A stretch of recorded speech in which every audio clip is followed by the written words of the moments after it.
Is that mine is too melty to do that? Right. I can't do it. Mine. Let's see. Okay, there. Oh no! It didn't do it.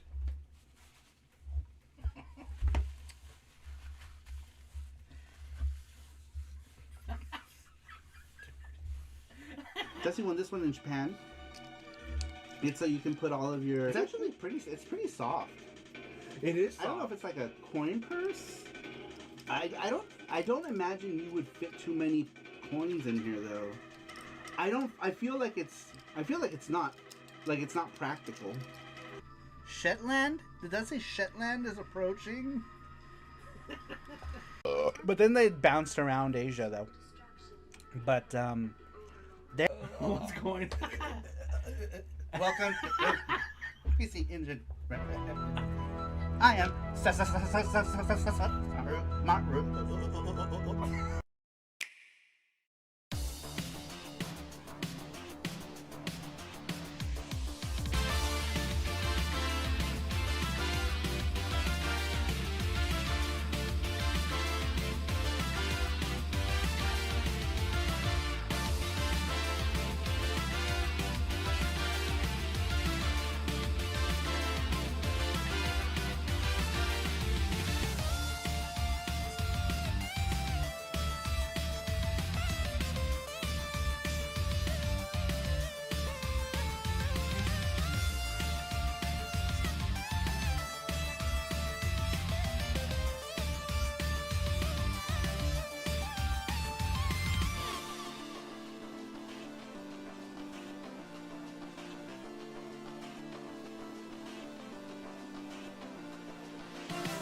But are you down for Five Guys as graphics gear? Hell yeah. Yeah, I get sick there too though. Oh. But I would rather eat Five Guys than the than food. In-N-Out. Oh, okay. Oh yes, the food.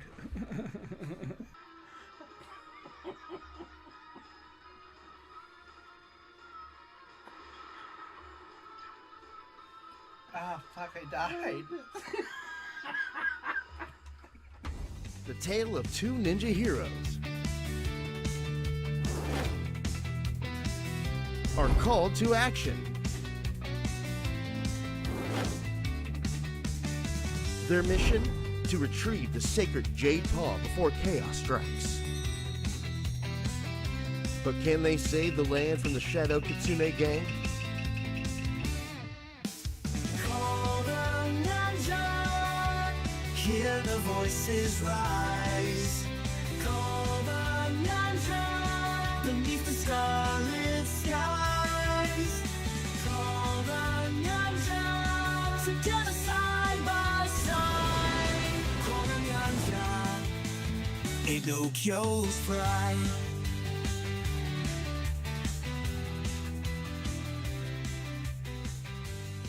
Coming soon. Hey Panda, are you hungry for some? For some what? Dick!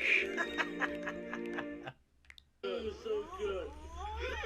So good and tasty. So I can drape it like right here, you know, so that it's like right here, right? So like.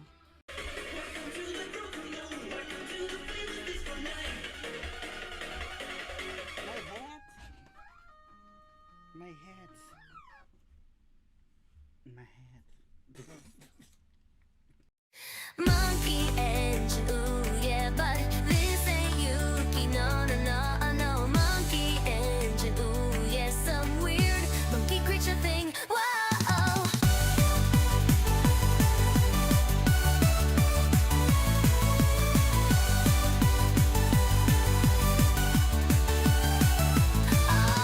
Isn't he cute? Isn't he cute? This awkward little fella.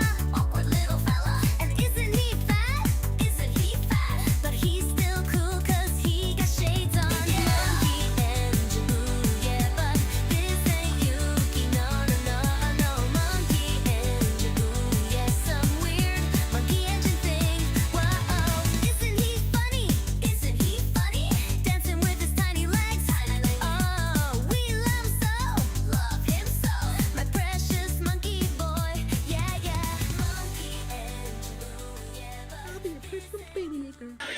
Oh, my pickle! Did you not? Oh no! You dropped your pickle. Oh shit! I missed this thing. I feel like we even mentally prepared for it, and yet, we're still terrified by it. Jesse even said, like, no, he dropped his pickle. My pickle! Oh, his pickle. Jesse dropped his my pickle. pickle on the floor. I can get into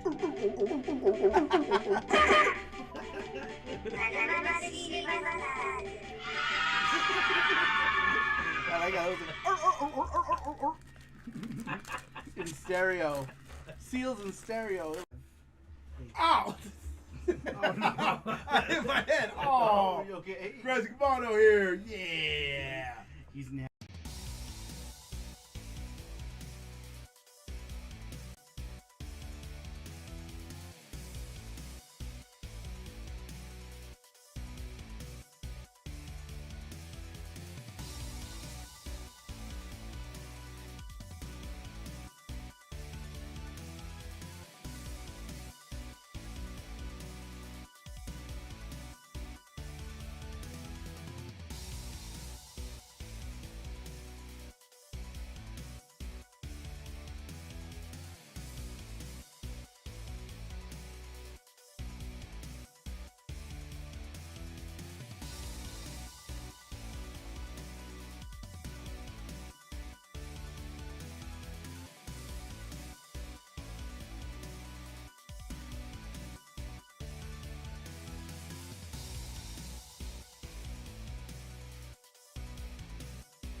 Is that mine is too melty to do that. Right. I can't do it. Mine. Let's see.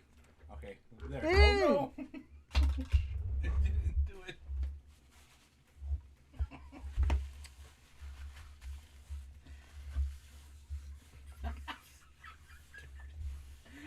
Jesse won this one in Japan.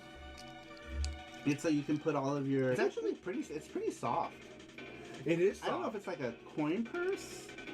I don't imagine you would fit too many coins in here though. I feel like it's not practical. Shetland? Did that say Shetland is approaching? But then they bounced around Asia though. But they What's going on? welcome to PC Engine. I am Saru.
But are you down for 5 Guys as graphics gear? Hell yeah. Yeah, I get sick there too though. Oh. But I would rather eat Five Guys than the than food. In-N-Out. Oh, okay.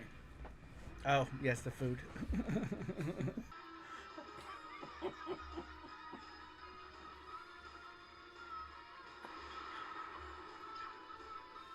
Ah, fuck! I died. The tale of two ninja heroes. Are called to action. Their mission?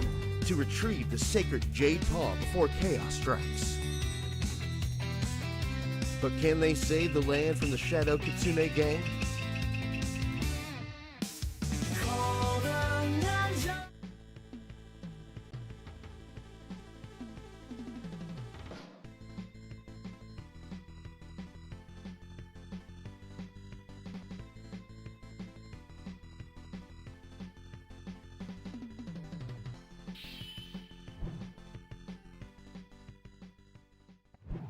Hey everybody, what is up? Welcome to Video Game Show and Tell Live. Today, we're going to be showing off pretty much all of my Neo Geo CD collection. Maybe some other Neo Geo stuff if we get time to do so. But yeah, I've got pretty much all of the Neo Geo CDs that ever came out in Japan, along with some of the rare variants of them as well. To celebrate, we're doing a full-size charm. We haven't done a full-size charm goal in a long time. This is it's gonna be like a little like acrylic charm in this pendant shape of Theo from Metal Slug. I made her hat gigantic, but that's okay. I like turtle. That's okay. I kind of like it. But anyhow, yes, we're doing this Theo charm. We haven't done a new charm in a while. Nino Gino, as my cousin used to call it. What's up, Pope? Welcome in. Let me go ahead and take a look and see who is in the chat. Let me move my chat around here because it's awkward. Oh, okay, sorry. All right, let's take a look here. Sweet Like Sugar is here. The Pope is here. Matthew says looking forward to seeing all of Saru's Neo Geo cartridges. Do you want to see my cartridges? I'll pull those out as well. They're all like right behind me, so I'll grab those as well. What's up, Paxonic? Welcome in. It's a final countdown. Says Gordos. Welcome in, Gordos. How you doing? Let's see who else is here. The Pope is here. He's blessing the chat. Randrick is here as well. Welcome in, Randrick. How you doing? And yeah, I think that is it. And Bort Jakob, welcome in. Let me change this. I don't know why the soundtrack sucks, but we're gonna change it. We're gonna change it to something cool like King of Fighters 96. Whoa! Matthew, thank you for the membership resub. I really appreciate it. Welcome in. How you doing? 68 months with Panda and I guess Saru too. I guess I'm kind of lately. I feel like I'm kind of here. I'm here sometimes, but it's how it is. It's how it's gonna be for a while. But you guys make sure to treat Panda good. You'll treat a panda good. I'm scared. You're scared. Treat a panda good. He likes hugs and he needs to be fed. So when I'm not here, you guys have to babysit him and feed him and wipe his bottom. Hello, says Enough Dragon. What's up? Welcome in. All right. Let me put this, excuse me, somewhere. Welcome in, Brad. Oh, hey everyone. Hey everyone. Happy Saturday, says Daniel Barry. Welcome in. How you doing? Welcome. Borbert says, I'm doing good. Also, Saru, did you hear that Dragon Ball Super anime is officially getting a second season? Is it? I haven't heard much about it. I heard a rumor of some like Vegeta thing. Is that still happening? Is there still a Vegeta thing happening? I remember hearing something about that. No more Dragon Ball Rugrats show. Shame. Yep, it was just announced today. Wow, that's crazy. I think there was all kinds of announcements that I missed out on. I haven't really been on the internet too much because I was working. Whoa. Oh, excuse me. Gardos. Something witty. One day. One day to what? Oh yeah, you're coming tomorrow, huh? Tomorrow. You're coming tomorrow. I have no idea what we're doing tomorrow.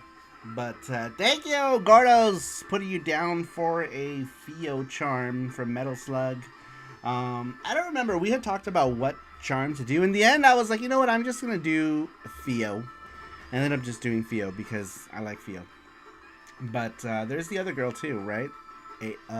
Eri? I don't remember what her name was. Dragon Ball Daima GTEX Plus Super Unleaded Plus Alpha, says the Pope. Yeah, Daima was super short, right? Like, I didn't expect it to be that short. It was like, how many episodes was it? Like 13 episodes? And then they were like, oh, that's good enough. This is good. But I was like, I guess I was expecting more. Eri and Nadia and Leona is in 6. Oh yeah, I forgot about Leona. I love Leona. She's cool. She's cool. I like her. I like turtles. All right, let's get into it.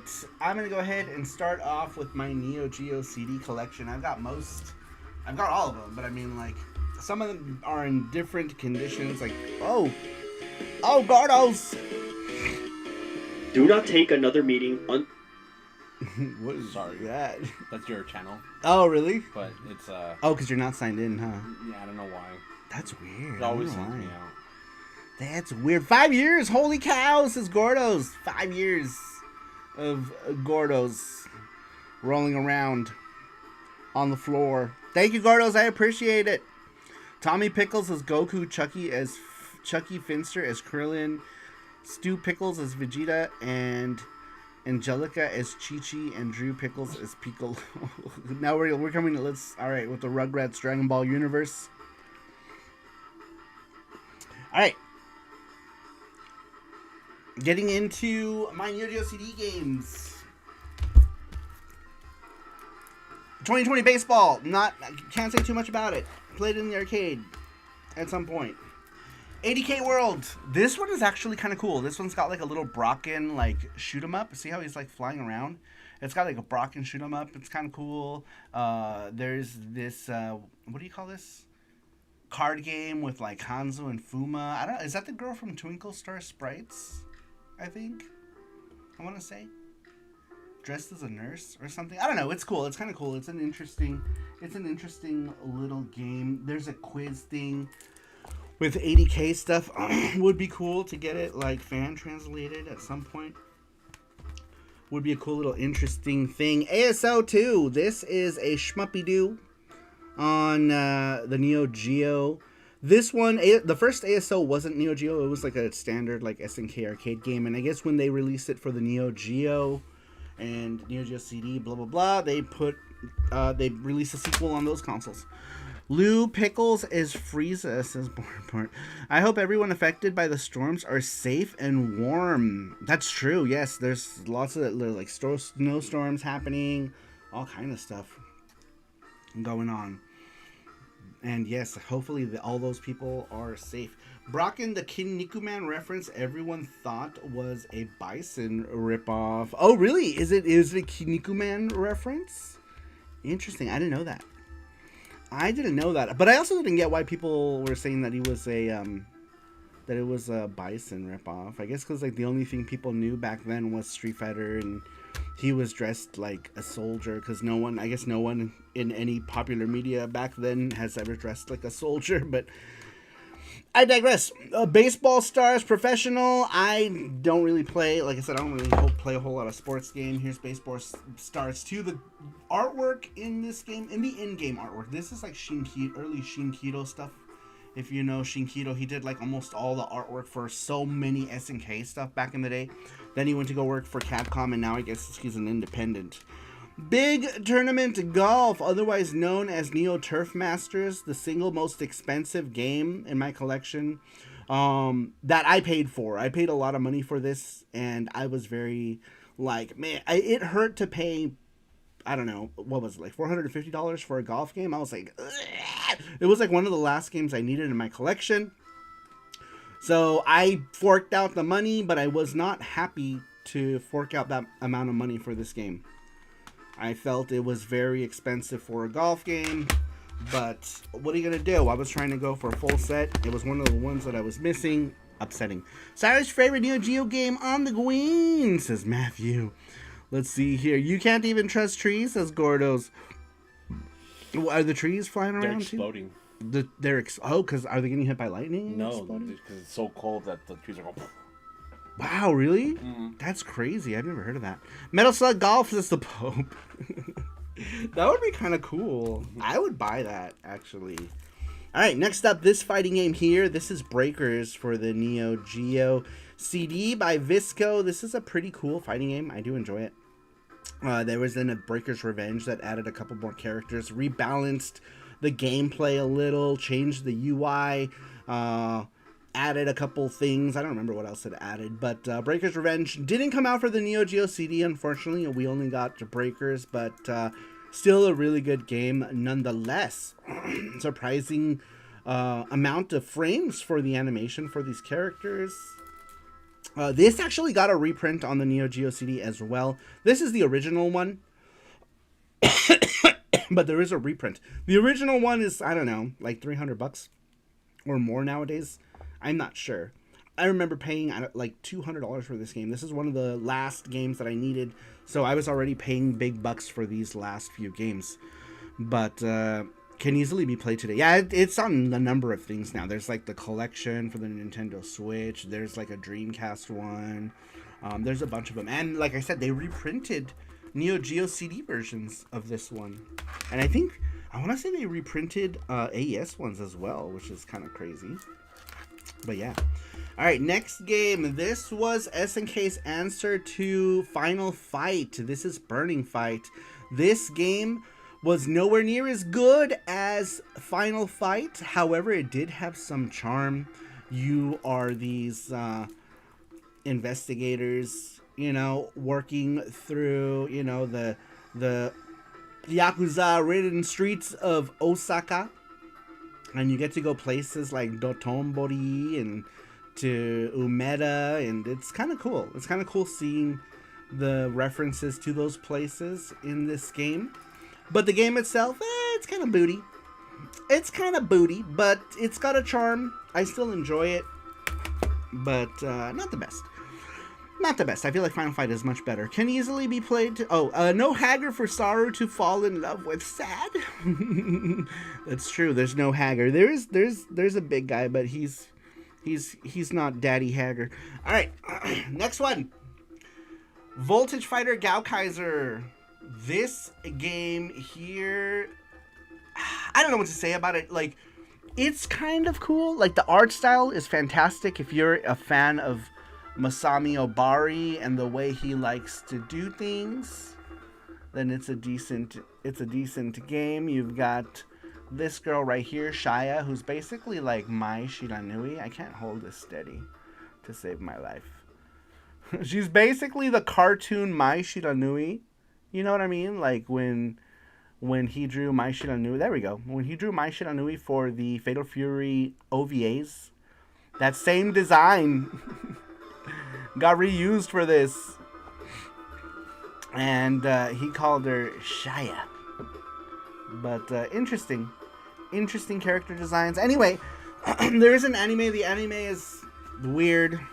There's like some stuff that I don't like about it. Certain themes. The music in this, the Neo Geo CD version of this game, has some awesome music though. If you like listening to music with lyrics and stuff in it, this is the version to get. Very, very cool. Let's see here. Same thought at the same time. Gaokaiser got a PS1 port that's pretty good. Is it? Is it good? I remember seeing like they did like this weird like thing where like it was like a 3D canvas or whatever. I don't know. I don't even like it looked more like you were playing like a diorama, right? Like you had like the characters and then there was like the background and it was just really weird.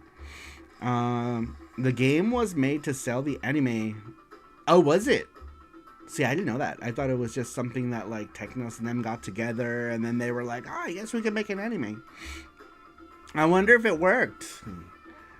But it's interesting to see that Gaokaiser got an AES, MVS, Neo Geo CD, and its PlayStation port. Which was, like I said, the PlayStation port was kind of weird. I didn't know it was actually good. That was Double Dragon that had the diorama mode. Oh, it was Double Dragon. Okay. So a different Technos game. I don't know why I think I just associated both Japan Technos games. What did the PS1 game do? Did it add like FMVs? Is it a game that's expensive nowadays? I'm not sure. I don't have it. I should download it one day. Now that I'm thinking about it. Maybe I'll download it. At some point. At some point, I will download. Gordo says, hi, Panda. Hi. Gaokaiser also came out on the PS1. Got a port that's pretty good. Interesting. I didn't know it was a game that was made to sell anime. Alright. Next game, which is probably the single most rarest game on the Neo Geo. I'm actually going in alphabetical order, so I'm not going in like any kind of order. I'm going in English alphabetical order. This one, I think we had it under the B's for Birkinger, maybe? I'm not sure, yeah. How do we classify Gaokaiser? What was Gaokaiser? I don't know. Oh, okay. Anyhow, this is Ironclad Breaking. This one here is probably the most rarest game now, I want to say. I did pay big bucks for this one as well. It was like $450 from Surugaya. And Surugaya didn't have any pictures listed with it. So the whole time, like, my beehole was puckered the entire time waiting for this to come from Japan, and I had no idea what condition it was in or if it was real. I was pretty convinced it was real because it came from Surugaya, but I was worried about the condition of this game. I didn't know if it was going to come loose. I didn't know if it was going to be scratched. I just didn't know. But it came, and it was good, and I was surprised. That took like a month and a half, remember? It took like there was like a month and a half of constant puckerage the whole time, thinking, is this gonna be okay? You know what I mean? Because I also, like, when at the time that I got this, they were already going for like $600-700. So to get it for like $450 versus, you know, $600-800 or whatever it was going for at that time was a deal. But then I was like, man, and I started overthinking it. I was like, why was it a deal though? You know? V for Voltage Fighter. I know. I guess we put, I don't know where we stuck it. The Japanese is... well, I don't know what it is in Japanese. Maybe. Doesn't matter. Okay, next one. This one is a cool game that came out for every version of the Neo Geo. This is Cross Swords. Cross Swords is cool. Really fun game. However, if we're going to talk about any version of Cross Swords, we're going to talk about this one here. Cross Swords 2 for the Neo Geo CD. This game here is a Neo Geo CD exclusive. It only came out for the Neo Geo CD. And I think that's it, right? Did it come out for anything else? Did it get a Wii Virtual Console? I don't think it did, because if it did, a lot of people made hacks, like MVS hacks. And the MVS hacks had the music from Cross Swords 1, so I'm pretty sure that there is no Cross Swords 2. But anyhow, yes, Cross Swords 2, really cool game. Neo Geo CD exclusive. It's got very cool characters. I actually like using the girl in this one a lot. She's cool. I love it. I love it. Shmuppy goodness. Kind of on the Dreamcast through an emulator. Oh, really? Oh, through Neo Geo CD? I mean, like, there hasn't been any, like, official means, right, for this game that I can think of? I don't think so. I think this is the only way you could get it officially. But, which is kind of surprising. Did they not put it on those Neo Geo not ACA, what is it called? The new Neo Geo Arcade Archive volumes 1 through 10, is it? So this is why it's here. Oh, because it's under C. Yeah. Okay, and Voltage Fighter is probably something, right? Probably Voltage Fighter is probably called something. Some other name. Here. Yeah, Voltage Fighter was like the third game. What up, King of Hades? Welcome in. How you doing? How are you? Hope you are doing well. And wow, Matthew! Wow! Theo charm for myself. Sweets and red 7 even. Nice, very cool. Thank you, Matthew. Whoa! I wish I was in Vegas this week. It's freaking cold. It's kind of cold here too, but not like, probably not cold how you guys are. No, I know. But like, they're like minus whatever. Oh, minus. Oh, that's all you had to say. All you had to say is minus.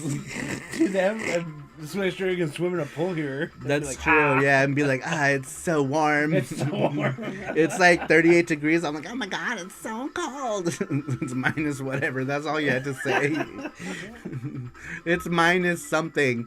It was minus 21 here, says King of Hades. Gosh, do you have snow, ice, and trees that are like Final Fantasy bosses in Vegas? Says Matthew. Yeah, it doesn't really like snow here. Graphics Gear was looking at the thing when he came here, and he was like, oh, it says it's gonna snow, right? But we were telling him that it doesn't really snow like in like the city limits. You have to go to like Mount Charleston where it snows, or maybe even Horizon Ridge might snow up there. I'm not sure. Though I don't think so. I think it might not snow up there. I think it's just Mount Charleston. I'm not sure. Just a little bit, but At Horizon Ridge? yeah, Horizon Ridge, but not a lot. Because I'm not so sure. I never actually hear anyone talk about it. But interesting. 6 degrees here, says the Pope. Dang. Y'all cold, like cold. All right. So what happened here with the thing? So it looks like sweets, for the charm, right? Because it looks like Matthew got you one. Yeah. Matthew got you a charm. So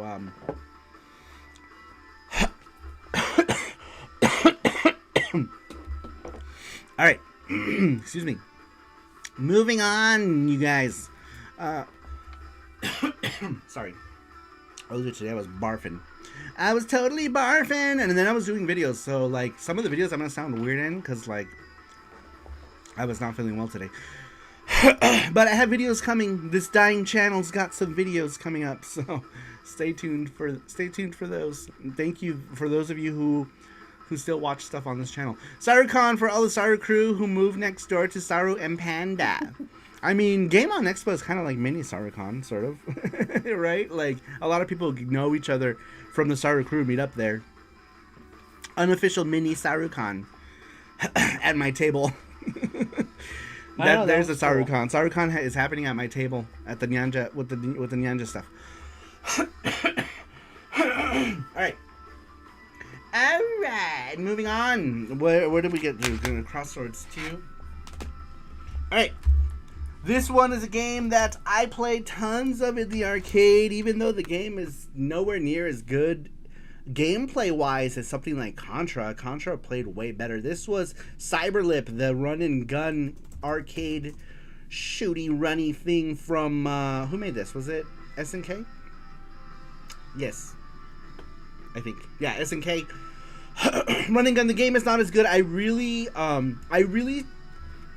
enjoyed playing this in the arcade, though, even with all its faults. My issue with Cyberlip is that it doesn't have, like, 8-way shooting, like, you know, like Contra had, like, where you could shoot, like, in every direction. There's some stuff that was, did you mean to post that there? I made a mistake, sorry. I meant to post it over here. That, like, when you, like, jump down planes, it's kind of weird. It's something that takes too long to do, and I often get hit by stuff. There's also Penis Planet. Well, though that can kind of be a net positive, I think, maybe. But, yeah. They do look, I mean, they're pretty phallic. Even though this game has some faults, I do enjoy it. I thought it was a cool game. Alright, speaking of that game we were talking about earlier from Japan Technos, the other fighting game they put on the Neo Geo, Double Dragon. This one, Technos tried to do like a weird tie-in with the Double Dragon movie. They had like a little clip in the beginning, you know, where they tried to tie it into it. It has like a bunch of, it's got Bimmy and Jimmy and a Bobo and then a bunch of new characters to this series. And Miriam, Billy, this is Miriam. I don't know why the announcer sounded like that, but I kind of love it now. Back in the day, I used to make fun of it. Now I'm like, it's kind of cool. So Rebecca. Rebecca. I have a friend named that, and I would always say that she hates it. Shut up. But it's from that Neo Geo game. All right, here's one for the Neo Geo CD that's kind of getting rare up there in terms of price. I feel like it's going up in price. Really? This is the first Fatal Fury game. I think it's getting rare. I want to say Fatal Fury 1 or the original Garo Densetsu, the Battle of Destiny, the original King of Fighters. This game, man, when this came out in the arcade, it was a whole different vibe than Street Fighter. It played like ass, but the sounds and graphics were like, I don't know, they were very attractive. I didn't like this game at that time. I still played it. I tried to get into it. I couldn't. That all changed when this game came out right here. This is Fatal Fury 2, the Japanese version, Garo Densetsu 2. This changed everything. The gameplay was good. It had cool characters. Oh my god, the amount of times that I ditched school to go play this game, I used to go play this game constantly on a daily basis. I have this game for everything. When it came out for the PC Engine, I got an arcade card with this game and that stupid converter that flipped out anytime you breathed on it. For this game alone. This is the only reason I had got the arcade. Eventually I got other arcade card games. But this was the game. This was the game. The soundtrack was so good. Everything about Fatal Fury 2 was awesome. I feel like I want to say every version of Fatal Fury 2. MVS, AES, Neo Geo, CD, PC Engine, Mega Drive, Super Famicom, Game Boy.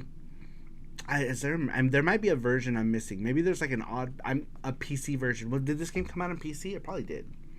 Like an official, like, hard, physical on PC. I know there's like digital stuff, whatever, blah blah blah. But I don't know. Maybe like back in the 90s, was there a PC version of this? I'm not sure. Matthew says, do you prefer Mutation Nation to Cyberlift? Yes, I like Mutation Nation much more than Cyberlift. Even though they're both totally different games, but Mutation Nation is more fun for me than Cyberlift. I have more fun playing Mutation Nation than I do Cyberlift. But I still like playing Cyberlift.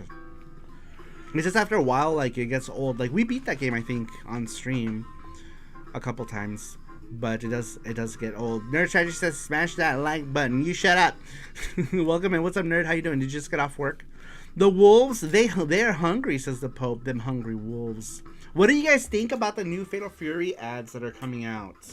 They did like this whole, I don't know if you saw, but like they did like these AI things and they spliced in like actual game footage and people are mad. Like people are mad. They're like, SNK has all of the era blood money in the world and they're using it to like, you know, and they're using AI. They could have like paid like people to do it. I don't know. I don't really care, but like, did you see them? I saw it. Yeah, I seen one, but it's crazy. I don't know. I feel like some rich people are like cheap, you know. Yeah, I don't know. All the money in the world, but they did do an animated trailer also that was really cool. So, but I don't know why they did that. And like some of it was really gross too. Like Terry's face up close didn't even look like Terry. He had like hair on one cheek, you know? And then like it was weird. Wolfgang Krauser's face changed like 5 times during that thing. Blue, like it was weird. It was so weird. I don't understand why they did that. I thought it was a bad choice. But they used AI for the trailer, which was dumb. It's whatever. It's a trailer. Who cares, right? Like, you know, as long as the game is using all, like, you know, real stuff, like, you know, hand-drawn stuff for those trailers. That Masami Obari art is sweet. It's fine, whatever. It doesn't really bother me too much. You know what I mean? It's like, I understand. I guess they were trying. I don't know. They were trying to create hype, and it failed big time. The post says, "I don't like City of the Wolves, as it is so an AI trailer isn't going to change that much." That's true. I don't know why they bothered with the AI trailer. I was super excited for City of the Wolves. Like, super excited. I played the beta, and then I changed my mind about it. And I was like, I feel like I'm going to get bored really quick.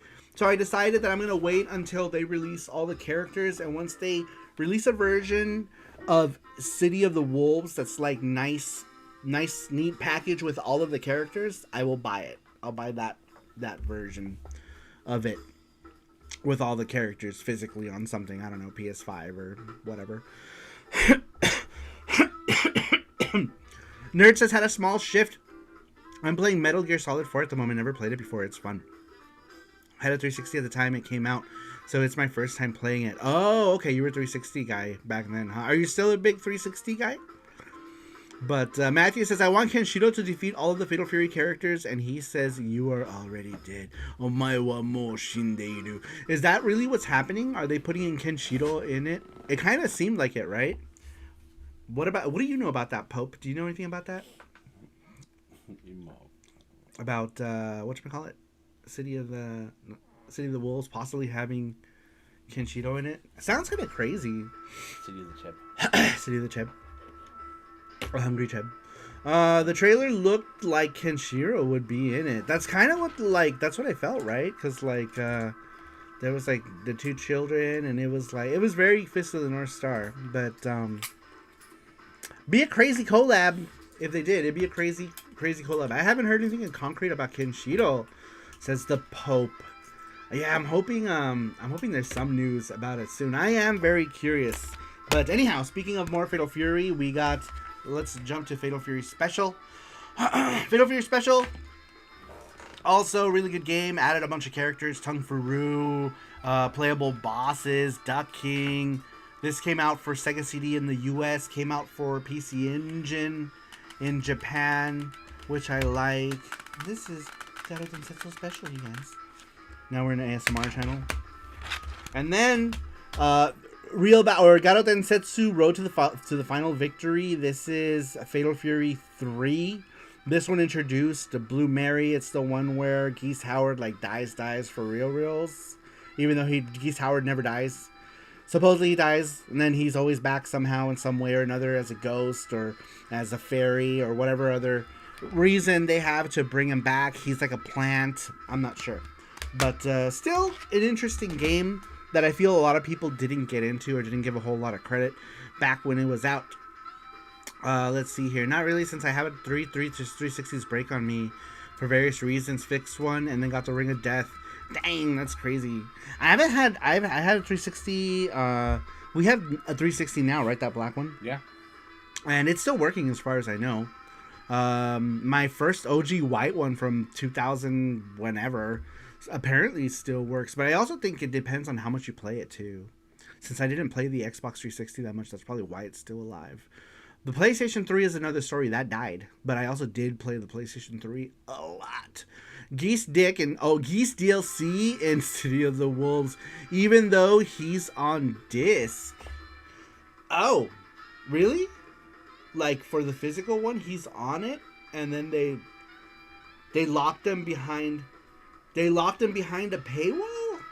So he's already like fully on the disc, and they just locked him behind a paywall. Dang, that's kind of greedy. Geese is a hidden boss. Oh, so yeah, he's already there.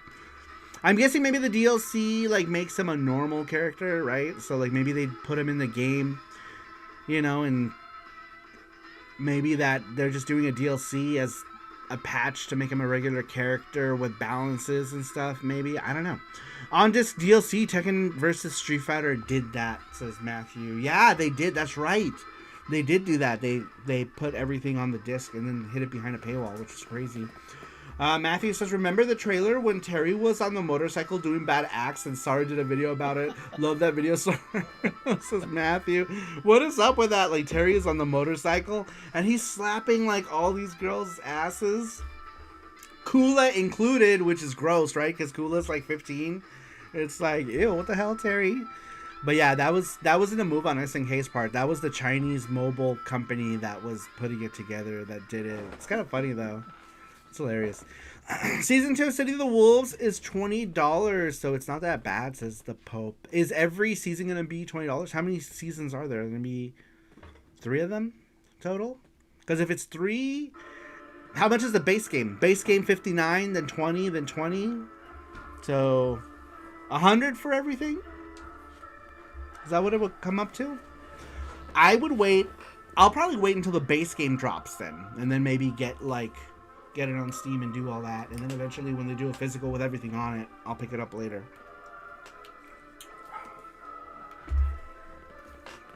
Base game goes on sale often. See, okay, so that's not too bad, right?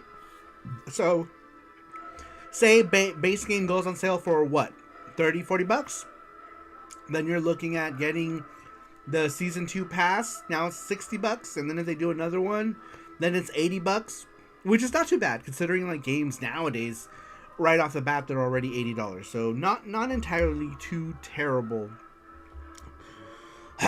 Would you recommend that? Would you recommend when it goes on sale that people do that? And if they want to, I guess it depends if you want to keep up with it, right? If you want to keep up with the game while it's still new, because usually when a game gets packed in with all of the other characters, it's already old and people are starting to care less about it, and then that's why they're like, we've thrown in every DLC ever. One good thing about the PC Engine, no DLC for Nyanja, adding Panda as a hidden character, boss throwing shrimp at Nyanmaru. At first I thought you were saying a hidden Panda character throwing up. Excuse me. Alright, getting back to the Neo Geo CD list of games. Fighters History Dynamite, otherwise known as Karnov's Revenge. Fighters History, an interesting game that everyone says was a very blatant Street Fighter 2 clone.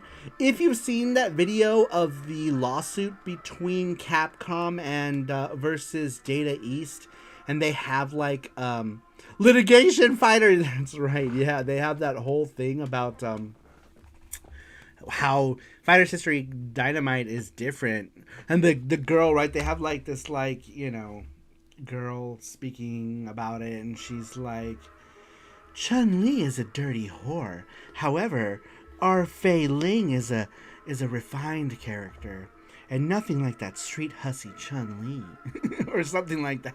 Not in those exact words, but you kind of get that that's where they were going with it. It's not a terrible game. This game is awesome. I like this game a lot. Actually, I like this game. I really like the character. Mizoguchi is cool. I'm a fan of Mizoguchi. Alright, Gachapon halfway through the stream. Say gacha if you want to be entered. If you want to enter the Gachapon, which is completely free to do. If you're in the United States, you will be entered to win the Gachapon toy. If you are outside of the US, we will do a Saru goodie thing with stickers and a bunch of other flat things that are cheaper to mail than a Gachapon toy.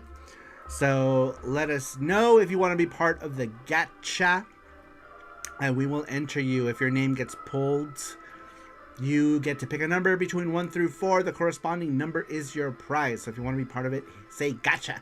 If you're a member of any of our box Patreon tiers, whether it's Panda Box or SaruPro Elite, you will automatically be put on the wheel. Let's see here. Matthew says, unless you have a box tier coming to you and you are international. Yes, that's right. If you have a box tier, it doesn't matter. You're entered anyway. If you are elite. Rigged, says Gordo. Nothing's happened yet.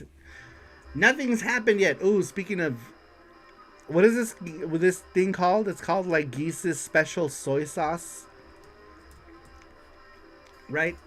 Geese's protein soy sauce. It's special. Oh, sorry, jump the gun, says Gordo Steve.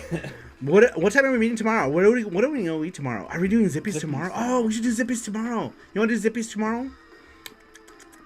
I want to try. I haven't tried Zippies yet. We've been waiting. At this point, like when we found out that you were coming, we decided we weren't going to go to Zippies until Gordo's came. So we'll do Zippies, and then maybe next weekend I guess we'll do Korean barbecue. You want to do Korean barbecue? Because you're off the whole weekend next weekend, right? Because this weekend you come in tomorrow, we go get Zippies, and then you have to work until Friday? Correct? I think we can figure it out when he gets here.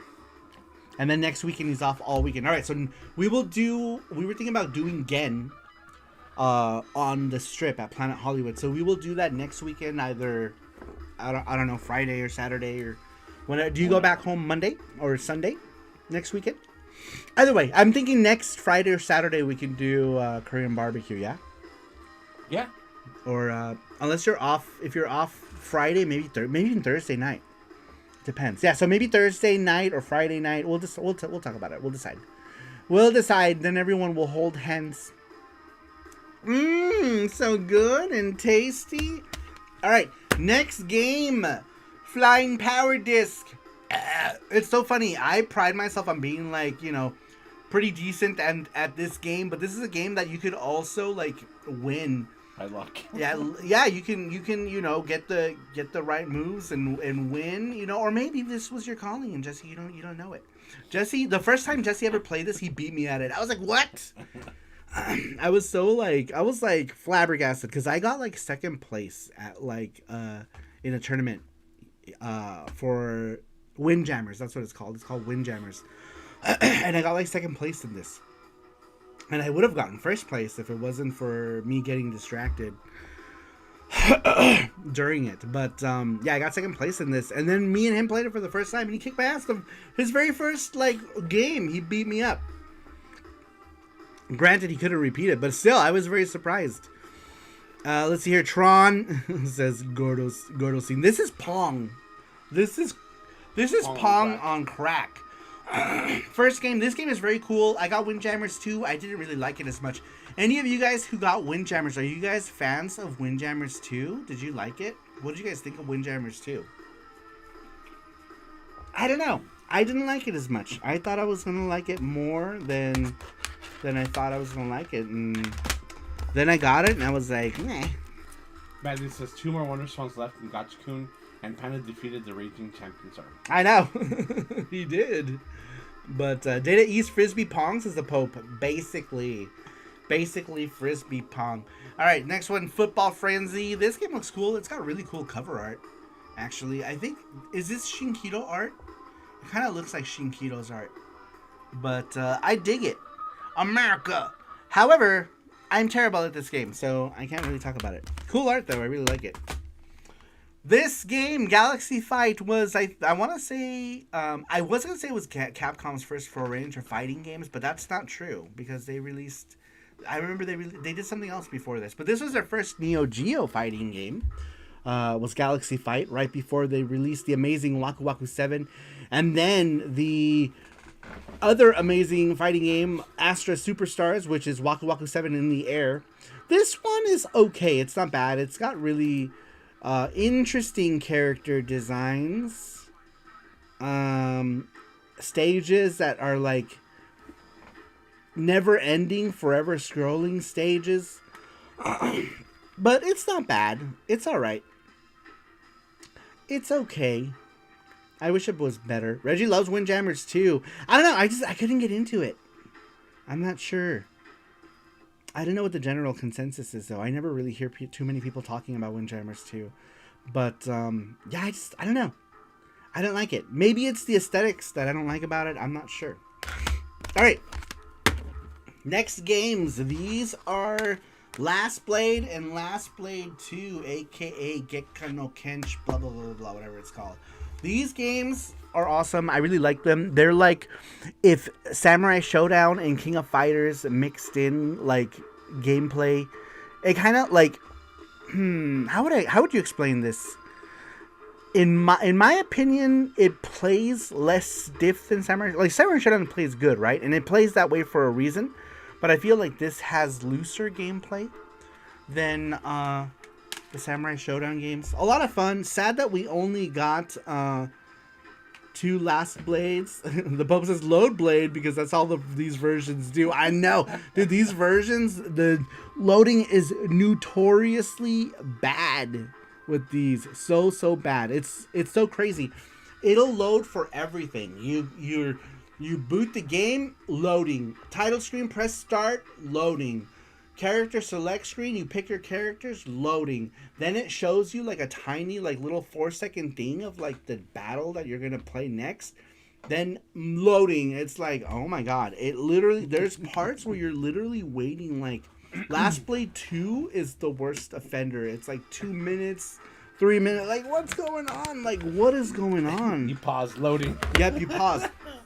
You pause loading. You breathe loading. Don't go to the bathroom.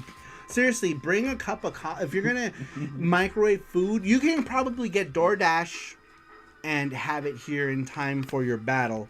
But I love these games. These versions are not the best, but Last Blade is a great game. Great series. Love the characters. The character designs are awesome. Really like it. All right. Next up, this one is Ghost Pilots for the Neo Geo CD. This game is freaking weird. I wanted to like it. I can't. I feel like the plane is too big. Your hitbox is just as big. The gameplay is clunky. The screen scrolls around really weirdly. I don't like it. I don't like Ghost Pilots. I wanted to really like it. I don't like it. It's not for me, I guess. Because there's people out there who like it. I just don't. Alright, next up is a series that is near and dear to my heart. I won't go through every single one of them because there is a lot of them, but that is the King of Fighters on the Neo Geo CD. There were many versions from 94 to 99, with every version being better than the last, in my opinion. There were also some special versions of it. There were these King of Fighters Neo Geo like books. This one had like there's a CD. This one has the CD. This one doesn't have a CD, but it was an an art book that came with a bunch of like sketches and mostly Shinkido art and some other artists for the sketches. And it came with an encyclopedia of sorts. That was a CD that was all about the King of Fighters, that had more information, some information about the characters, character profiles. The seiyus or the voice actors would say like little bits. You can hear all of the characters' phrases for this game, and they would also say a little bit, right? They would be like, oh, my name is blah blah blah, I did the voice for this character, and they talk a little bit about themselves, you know, like what their hobbies are and stuff. But it's interesting, yeah. And this one comes with a CD. There was also a special box version of the King of Fighters 95 for the Neo Geo CD. This version, which is pretty rare now, this one, if you do find it, rarely do you find it with this outer bag. I was able to find this with the outer bag because I bought it years ago when this was like, I don't know, $40 or something. But now if you find, I'm not sure what it goes for nowadays. However, I rarely ever see it with this outside bag that says Neo Geo, the King of Fighters 95 special item box collector's set.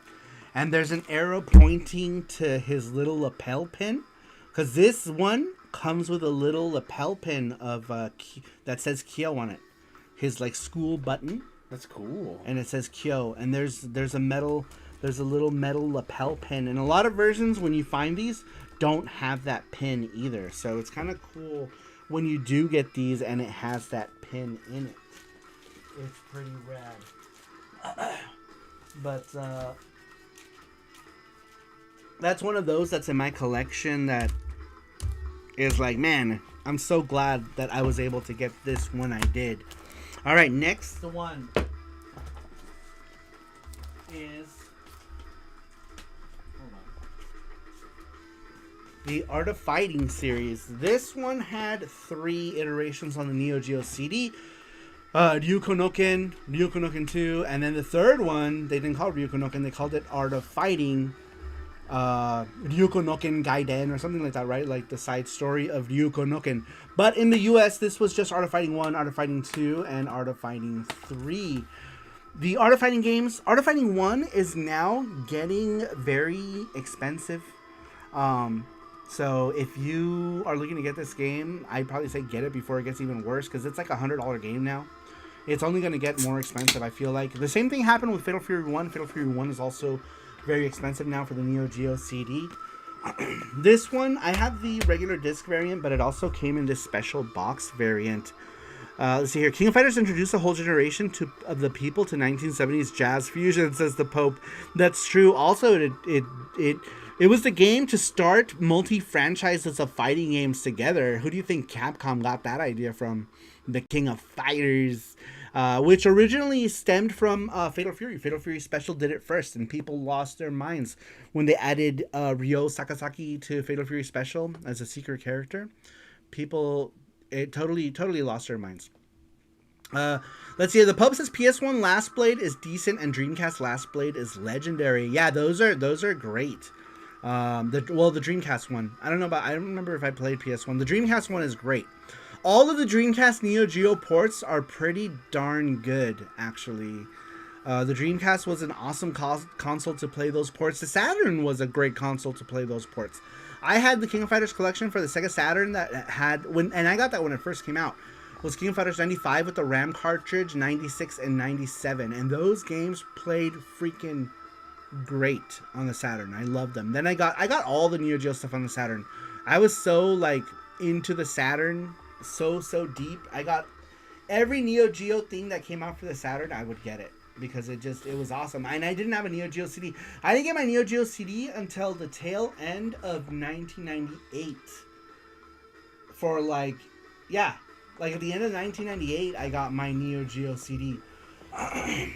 And then I got a Dreamcast, and then just started buying stuff for the Dreamcast. But I got a long time after its release. I wanted a Neo Geo CD when it was new, like 94, 95. No way I was going to be able to get it. It was so expensive. When I did finally buy one at the end of 1998, it was like $99, and it came with King of Fighters 94 and Samurai Showdown 2 from a place called NCSX. I don't know if they're still around. I'm assuming they're not around, but the place was cool. Art of Fighting 3 is super underrated, says the Pope. I agree with you. The game is beautiful. Has these amazing freaking amounts of frames and stuff. The Neo Geo CD version, they did take the sprites and make them a little smaller, but they still look excellent. And somehow they still managed to put in all of the frames into the Neo Geo CD version. I guess because they shrunk the characters, because the characters are a little bit shrunken in this version. And then they are on the Neo Geo AES version of this game. And they also do some things with the backgrounds where they duplicate some elements of the backgrounds, I guess, to save RAM. So they did do some things that were a little bit different for this version. But this is still a very good version of it. Considering that it's on the Neo Geo CD. Now this version was a special edition, the Robert Garcia version of it. It has this here. I always thought this looked weird, but then that was until you open it. It's got like an image that completes on the other side with Robert. Oh, I see. And he's in the car. That's cool. Yeah. And so this version, another one that was a special edition, this one came with an art book as well. This art book right here. This is in a Hoe box. Comes with this pelican. The artwork inside, or the art book in it, is pretty thick. It's kind of cool. So like, they put the art book is a hardcover art book, and it feels so premium that they would go through the trouble of like doing like a hardcover book is amazing to me. And a lot of focus on Robert. He's the main protagonist of this one. But beautiful presentation with this one, with that hardcover art book. And then they gave you this thing. This, I don't remember how to open it. There we go. This here is Robert's coin. You get a physical coin. A lot of these don't, like when you get this collection, the coin's not in them. But this one has Robert's coin with that like Aztec-y pattern. Here's some Shinkido art. Freaking George Clooney all day, every day. But yeah, that's what makes this one special, is that it comes with that coin, which is pretty rad. Pretty red. Was that the coin that we got it at A2? Yep. And none of them had it. The employee was going through all of them. Because I was like, do you think you can have, if it has the coin? And he said he would look for one. And he brought them all. There was like, I don't remember, like 5 or 6 of them, right? And none of them had the coin. Only one of them had the coin. And I'll never forget that. How cool that guy was to look through them to find me the coin.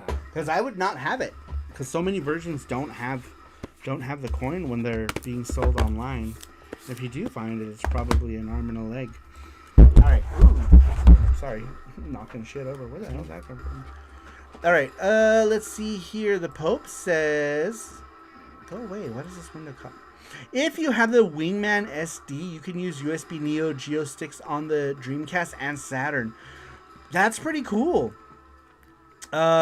Matthew says, want to play your physical Neo Geo CD games? Do it on a Poly Mega. Last Blade 2 shocked Saru when he tried it. I know. Do you remember like that video? That video like got so many views too when I posted it. Like we couldn't believe how fast the loading time. Like, we were all sitting here together. It was a moment that happened live with everyone in the chat. It was crazy. It was crazy to see the low. Like, it was like almost like instant. Yeah, instant. And we were like, what? And then the Neo Geo CD shot up. And after that, Neo Geo CD prices shot up. Neo Geo CD prices started going up rapidly. Super crazy. Alright, these are all the King of Fighters, Art of Fightings. Next is this game here, King of the Monsters. The Neo Geo CD only got King of the Monsters 2, and I'm completely okay with that. This one is the better game. Very cool. You've got this like Captain America, Ultraman hybrid, Love Child baby knockoff, whatever. And then you got Cyber Woo, which is like this robot monkey. And then you got this Godzilla King Kong hybrid as well. These are all the love children of different actual kaiju. The Sarumoru effect, great, says Gordostein. It did in that case. That's the only one I can claim is the Neo Geo CD. Too bad. No. Not sure that. Too bad because I got them all. No. Not sure if that's something to be proud of or not. But no. Why not? This game is very cool. Very cool game. This one did come out for the Super Nintendo, I believe, as well. And it's actually decent on the Super Nintendo. I wouldn't say it's a good game, but for Super Nintendo, it's pretty good. I do have the Super Nintendo cart only of it as well. It's decent. Ooh, Saru did the same thing with Sapphire PC Engine CD skyrocketing. Unfortunately, I don't think I can claim that one. Queef of Monsters says Nuff Dragon. Sapphire was already an expensive game before I even showed up on the YouTubes. But Pope says, forget Art of Fighting. I think they should bring King of the Monsters back. They should. That would be dope. I would love to see one. I would love to have a King of the Monsters 3, you know, in 3D for modern consoles. That would be dope. I would buy that. I would get that. 100%. I feel like I would get that. I think it would be fun if they did it correctly too. Man, it might be cool.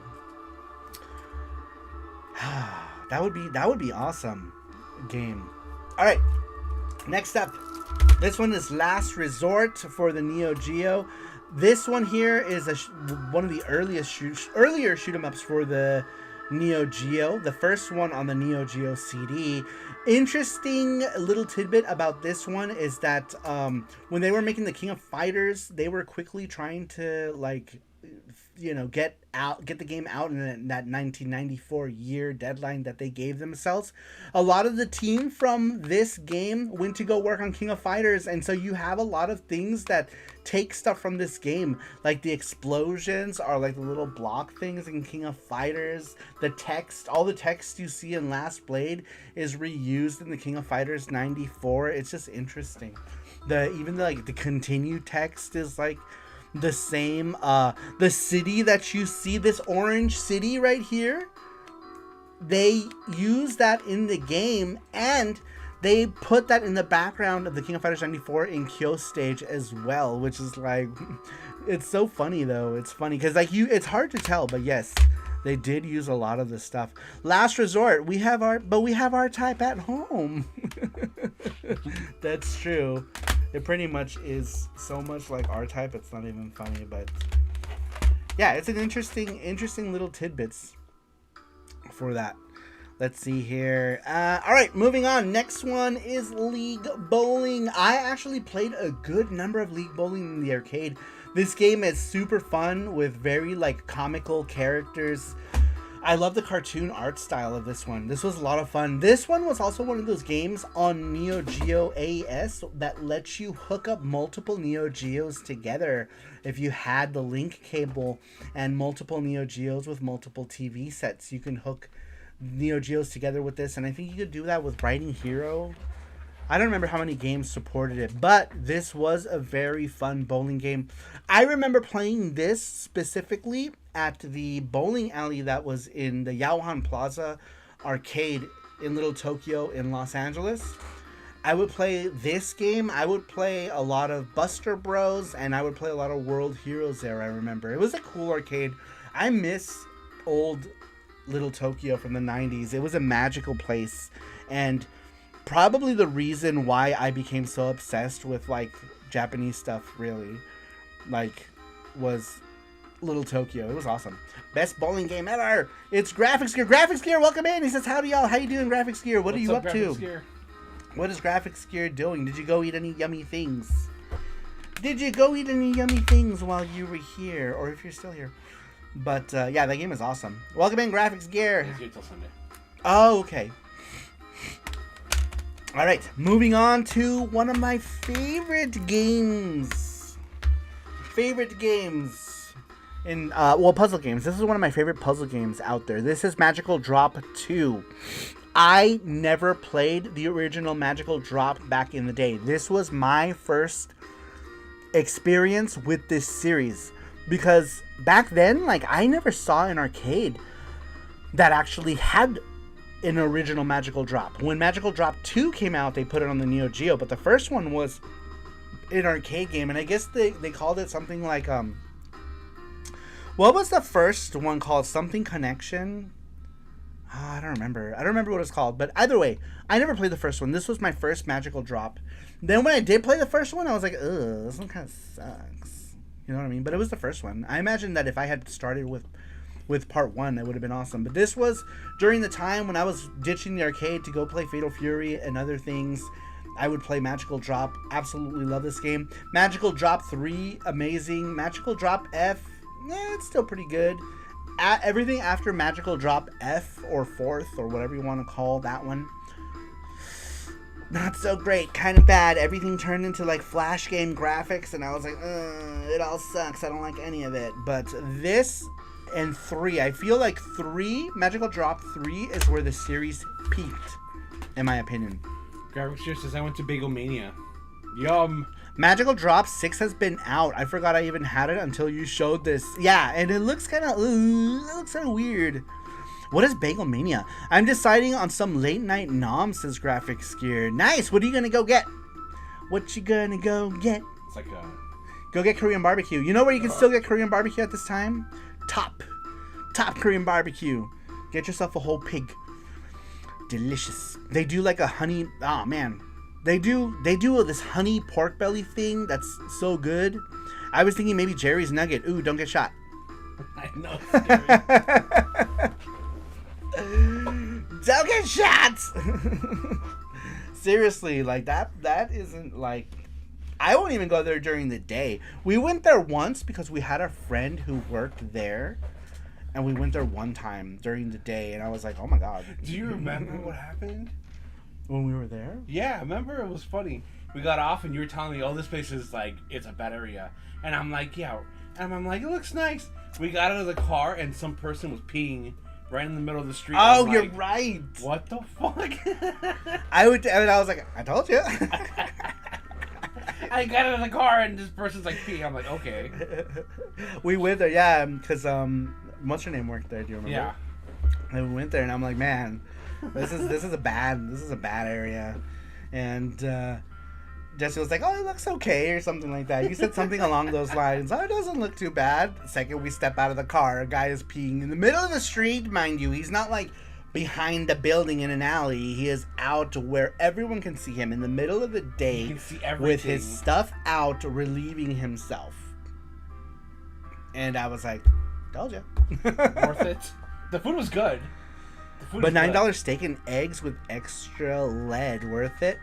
I don't know that I would, like, you might have to drive further. Well, I don't even know where you're staying, but the South Point has $6.99 steak and eggs at midnight that are decent. I mean, it's for $6.99. Palace Station. Palace Station has $9.99 steak and eggs. Starting at 11 p.m. Yeah, starting at 11, as long as you have a boarding pass with them, right? Like, you have to have that, like, boarding pass, then you can get it. It's free for that thing. The boarding pass is free. You just go and you sign up for it. If the people aren't there, you just flag down like someone is always there to give you a card for it.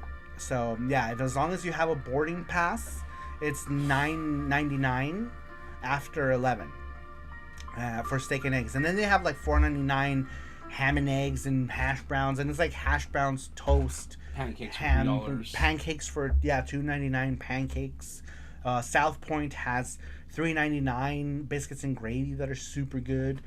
Sunset or the Station Cantinos also have biscuits and gravy for $3.99, but they're kind of like, I'm at Sahara. Well, I guess it depends on how far you want to drive, because South Point is way on the other side of Sahara. So like Sahara is here, and then South Point is literally at the south end of the strip, like way, like you have to pass the whole strip.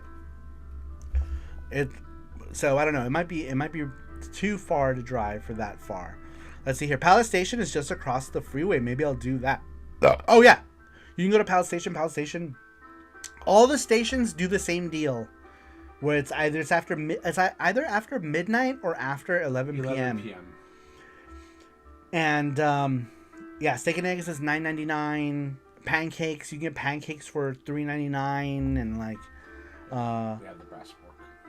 The Brass Fork is the name of the station's restaurant. Every station has a brass fork, and they do the late night stuff. You just gotta have a boarding pass.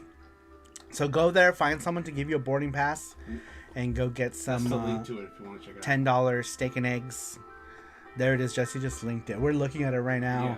Man, now I'm looking at that. I'm like, this always happens.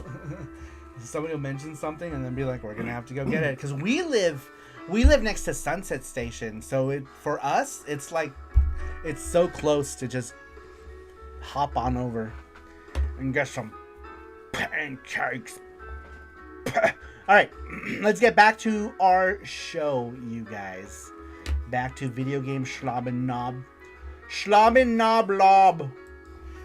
Last game in the ends is Magician Lord. This game is hard as balls. I don't know why it's so hard, but this game, back in the day, I used to play this at the laundromat. One of the first Neo Geo games I remember playing. It was epic. This game was epic. Epic game. Epic! But it's kind of bad, but back then it seemed so freaking cool. Now I play it, I'm kind of like, this didn't age quite as well as I remembered it. You know what I mean? But like when I was a kid, I was like, man, these graphics are so cool. These graphics are just so good. I was super impressed by it. I was crazy impressed by it. And but yeah, I feel like it didn't age very well. And the older I got, and I'd play it, and I'm like, it's still okay though. It's not bad. It's not terrible.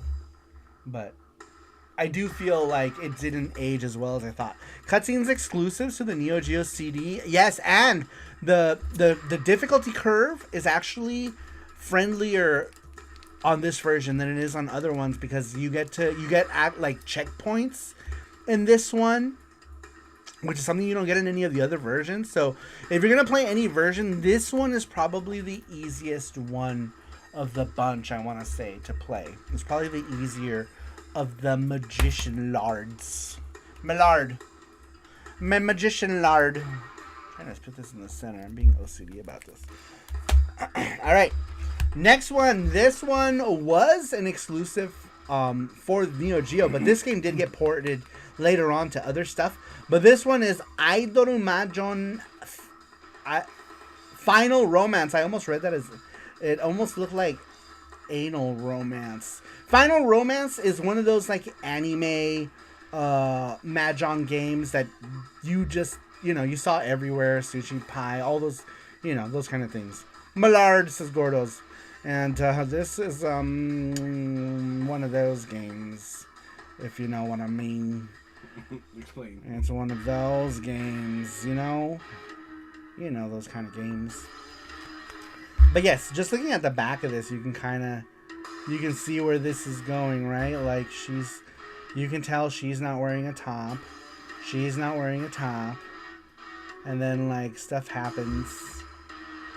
I don't know why every girl wants to play Mahjong and then get naked. I guess like in Japan that was a thing, right? Like we had strip poker, they had Mahjong. Mahjong game 973,289. Probably. You're not wrong. You're not wrong. Let me lower this file. It's kind of loud. Alright, shut up a bit. I'm like screaming over it. Mahjong game.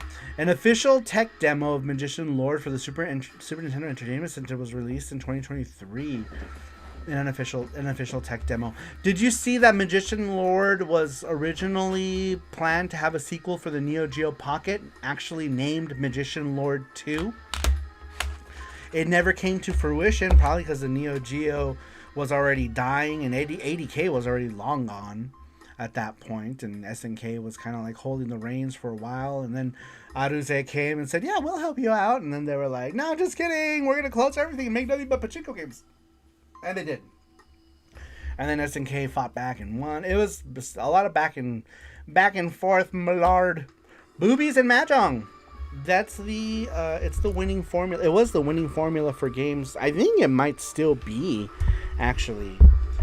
I'm pretty sure there is still booby Mahjong games constantly released all the time.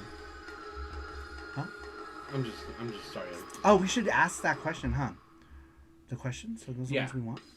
We have, what's a video game series you started that got too wrong over time? Which retro game would you recommend for someone who has never played a game before, a video game before? What do you think was the most disappointing boss battle in the retro video game? And the last one is a video game ending that really touched you and why. Okay, those are 4 that we have? Yeah. And what was what maybes did we have? What games are you most looking forward to in 2026? Did we do that? I thought we did that, didn't we? Did we do Yes. it? Yeah, we did that one already. What's your favorite game cover? I think we did something similar recently. We can bring that back later. Let's see here. What's something fun you've been playing this week? What's a retro video game that YouTubers try to convince you is good, but it's not? We did this one already, I think. Oh, did we? I think so. What movie, vehicle, or TV series vehicle would you like to drive and why? That one's kind of cool too. Yeah. What movie? It's smaller.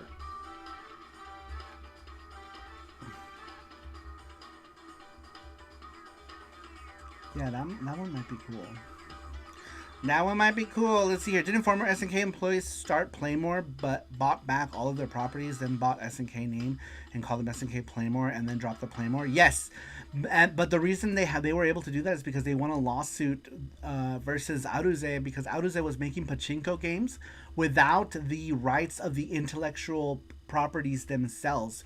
Even though they had ownership of SNK, they didn't have rights over the characters themselves, and so they ended up like in some sort of like court thing. Let's see here. The Pope says the founder of SNK started Playmore to buy everything back from the evil pachinko Aruze. You know that Aruze is here in town, right next to Konami. Right behind it, actually. Really? Yeah, I don't know if it's still there, but Konami is here, right? And then, like, right behind Konami, like, catty corner to Konami, is Aruze. It has, like, a little, like, Pegasus. And they've been here for years. They might still be here, but I know Aruze... Let me see. I'm kind of... Oh, yeah, I remember. You know how I remember? Because, when Trusty was here, he was asking. They're still here. Yeah, Aruze is still here. Same logo and everything. Oh, it's not a peg. It's like a griffin or a... I don't know what the fuck that is. But, yeah, they're still around. That's crazy.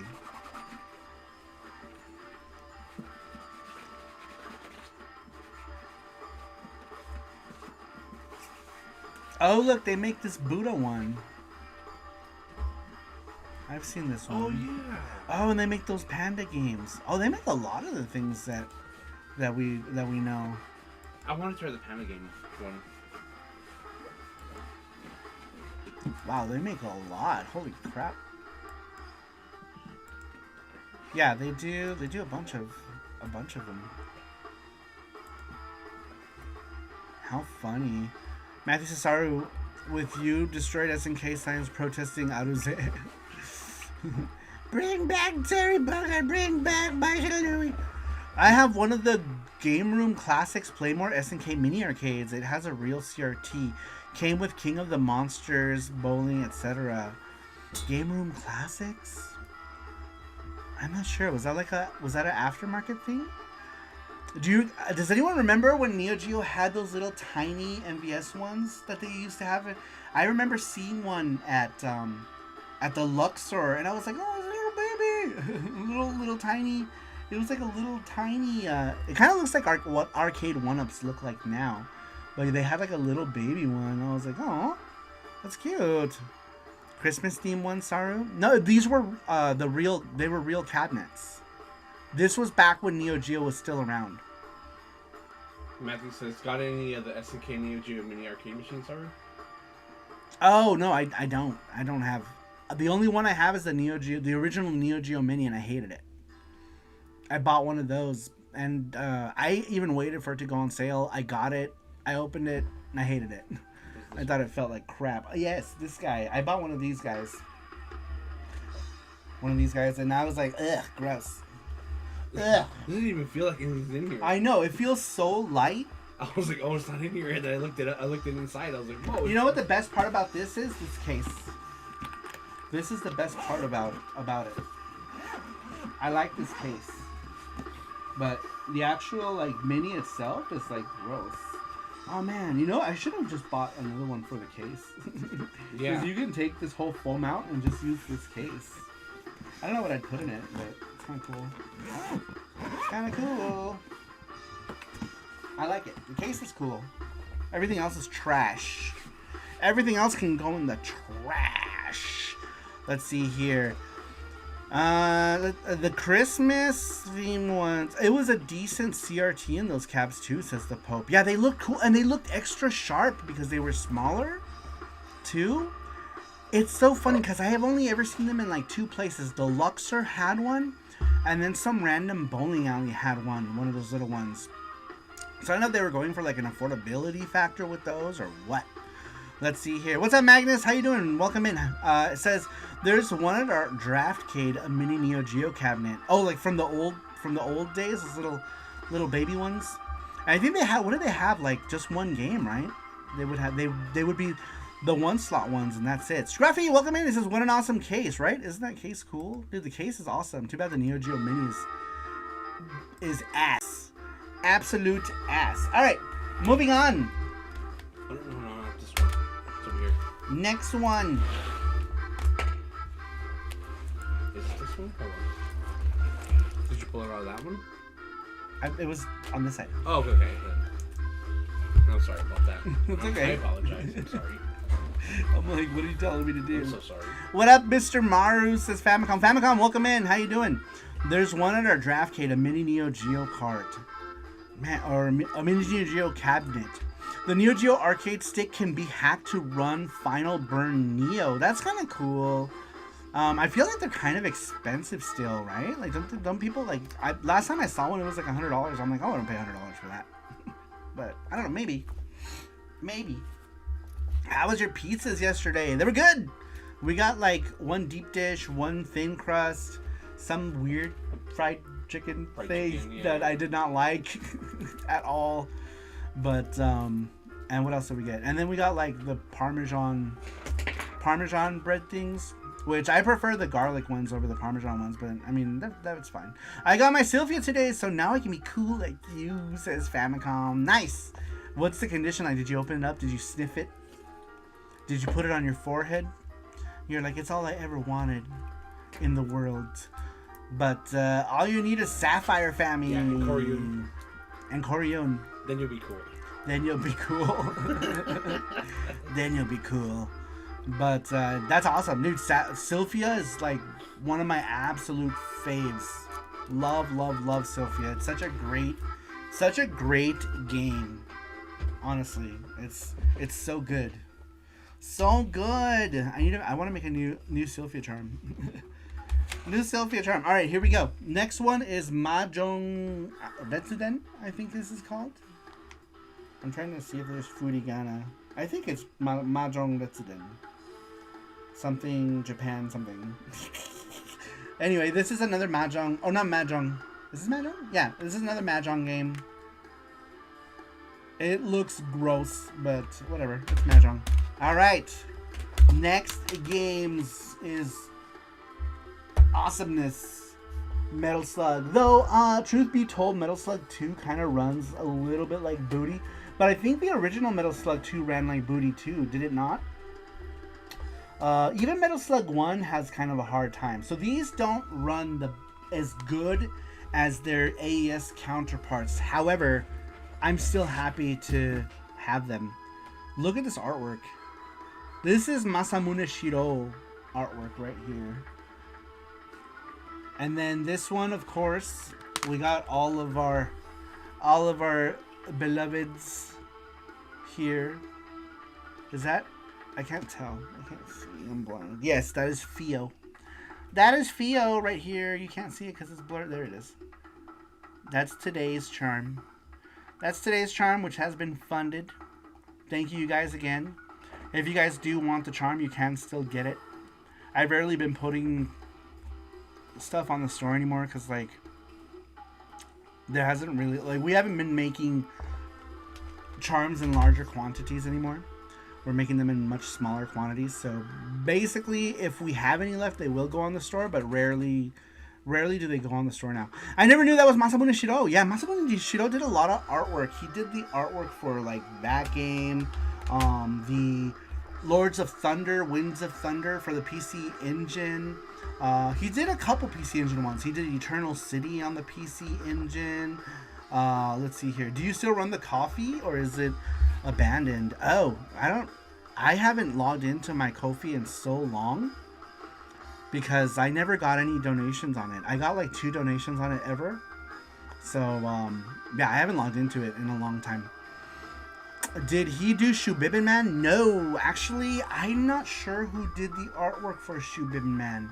But if I had to take a guess at who did the artwork, I'm gonna say that it's probably Atsuko Ishida, if I had to guess. But I don't know. I'm not sure who did the original artwork for Shubibin Man 1, 2, and 3. But it looks, if you had to if I had to take a guess at who did the artwork, I would say it was Atsuko Ishida, but I don't know. I could be wrong. But it looks like it, right? Like, if you look, like, so Atsuko Ishida did a lot of, like, Ranma designs as well. So she was already drawing stuff for, like, Messiah stuff. But, like, Atsuko Ishida changed, like, her art style drastically once she started doing, like, artwork for, like, the Ranma OVAs. Like, her artwork got very stylized, you know? Haunted Junction as well. But, yeah, if I had to take a guess, I would say Atsuko Ishida. It's hard to find that information, though. Yeah. Because in the credits for Shubibin Man, they credit other people. But those people, I believe, are, like, the sprite artists or original character design, because there's always, like, original character design and then production character design, and then you have, you know, pixel artist design. So, like, there's separation, right? Like, people always do, like, they say this thing, right? Like, they're like, oh, I love Dragon Ball, blah blah blah, nothing beats Akira Toriyama art, but what they don't know is that Akira Toriyama doesn't draw on any of that shit. Akira Toriyama never drew any of that shit. That was all stuff that was drawn by other people. He had like 7 main artists that would recreate his work for the TV screen. Just like Ranma. People are like, Ranma, Rumiko Takahashi's art, blah, blah, blah. Rumiko Takahashi doesn't touch any of that art. You know, that was mostly Atsuko Ishida. So it's the same thing with games. Games had, like, a pixel artist, they had, like, the original character designer, and they had, like, a production artist, right? For instance, Mega Man. Who does everyone think is the father of Mega Man? I'm sure you guys know. And a lot of people think that is what it is, but it's not. It's not him. It's someone else. The guy we think it is. Dr. Light does his Snapdragon. Let's see here. Often credited to artists like Hitoshi Ariga for Shubibin Man, says Matthew. Ooh, who is... What did he do? I'm sure everyone drew in his art style that worked at Bird Studio. Right, a lot of people did. And that's what it was. Like, a lot of people had production artists, right? Like, the original Mega Man designer was... I don't remember his name, but everyone remembers Keiji Inafune. Even I only remember Keiji Inafune, even though Keiji Inafune was the production artist, right? He was like... He wasn't the guy who did it. He did the production art. Paxonic says, gotta get going. Take it easy, Paxonic. Thanks for being here. Nerd Strategy says, I'm sure everyone... Okay, I've already read that. Alright, moving on. Yes, Metal Slug, very cool. Masamune... How do we get to this? Masamune Shiro. Masamune Shiro is how we got into this conversation. Anyhow, here's a cool, quirky beat-em-up for the Neo Geo. One that is bullshit hard later on, but it's still a lot of fun. I remember playing this in the arcade, having a lot of fun with this. Look at this pre-Kyo Kusanagi over here. This is Shinkido art. But doesn't that remind you of like Kyo? It's kind of funny. But yeah, Mutation Nation is a beat 'em up that's like kind of bullshit, but kind of fun. Some bosses, like, it's a quarter muncher. Super unfair bosses. Keiji Inafune is not Mega Man's creator, and Yuji Naka didn't create Sonic exactly. But you know that a lot of people, they credit these people because those were the designs that we saw, right? We saw like a lot of the production designs for stuff, and so people thought that was the case, especially with Mega Man with Keiji Inafune. Let's see, Reluctant Hero, what's up? Welcome in, Reluctant Hero. He says Mutation Nation is super fun until it punishes you for getting too far. Yeah, you know when it starts to get completely bullshit is when you're fighting that boss with the brains that are flying around. Those like the brainhead bosses, dude. After that, the game just turns into complete horseshit. And you're like, how do you get by this? Let's see here. Mutation Nation is Burning Fight good version, says the Pump. I mean, you're not wrong. I still really like Burning Fight, though. It's a game that has a lot of charm. And the fact, I really like that it takes place in Osaka, because it's one of my favorite cities from the ones that I visited. But Hero is here, says Matthew. I love Robo Army and Mutation Nation. Same here, Matthew. Robo Army is... I love Robo Army. Robo Army is awesome. But yeah, Mutation Nation is good. But like Reluctant Hero said, as soon as you get to like a certain point in the game, it just turns too... It gets too hard. Alright, here's one I rarely talk about that much. This is NAM 1975. This is a gallery shooter, you know? Like back then we had games like Operation Wolf and like Wild Guns and stuff like that. This is a difficult gallery shooter. I never really got good at this game, but I did play a good bit of this in the arcade because this was one of the first Neo Geo games back in the day that you could play, like the early Neo Geo stuff, right? So cabinets always had like NAM 1975, like the first baseball stars, and then later on they would have like Ninja Combat, but this would still be in it. So yeah, it's a hard game. Reluctant Hero says, yeah, hell yeah, NAM is awesome. Yeah, it's a great game, and for its time, it's really good. But man, it kicks my ass. The game is hard, but it is a cool game. Check out this scene right here. Who knows where that's from? Does anyone know where this where this was stolen from? Nerd points to anyone who guesses where that's from. It's pretty iconic. Pretty iconic scene there. Let's see here. Home Alone says girl scene. Nerd says, I'm sure I have theory, structure, problem, storyboard, scripting. That they're probably artists that do each chapter. Yeah, there's like people who do all that Nerd Strategy and cleanup. Yeah, exactly. Yep, it's a whole team, and then like those always change. You know what I mean? Let's see here. Apocalypse Now.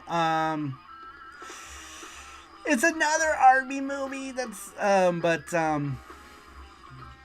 Full Metal Jacket. Yeah. Full Metal Jacket. How'd you know?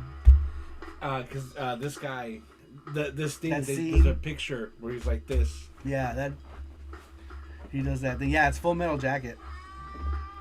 Yeah, but it's pretty obvious because you don't even play No, I this don't even game. play this Like, game, yeah, but I saw that but you can picture. see that it's one of the two says relative here. Yeah, it's Full Metal Jacket. You know that guy is like, Yeah. it's the what was his name? Something Pyle, Private Pyle. Was that the guy's name in the movie? I want to say He's the guy from Daredevil. He's the Kingpin from Daredevil. Pyle. Yeah.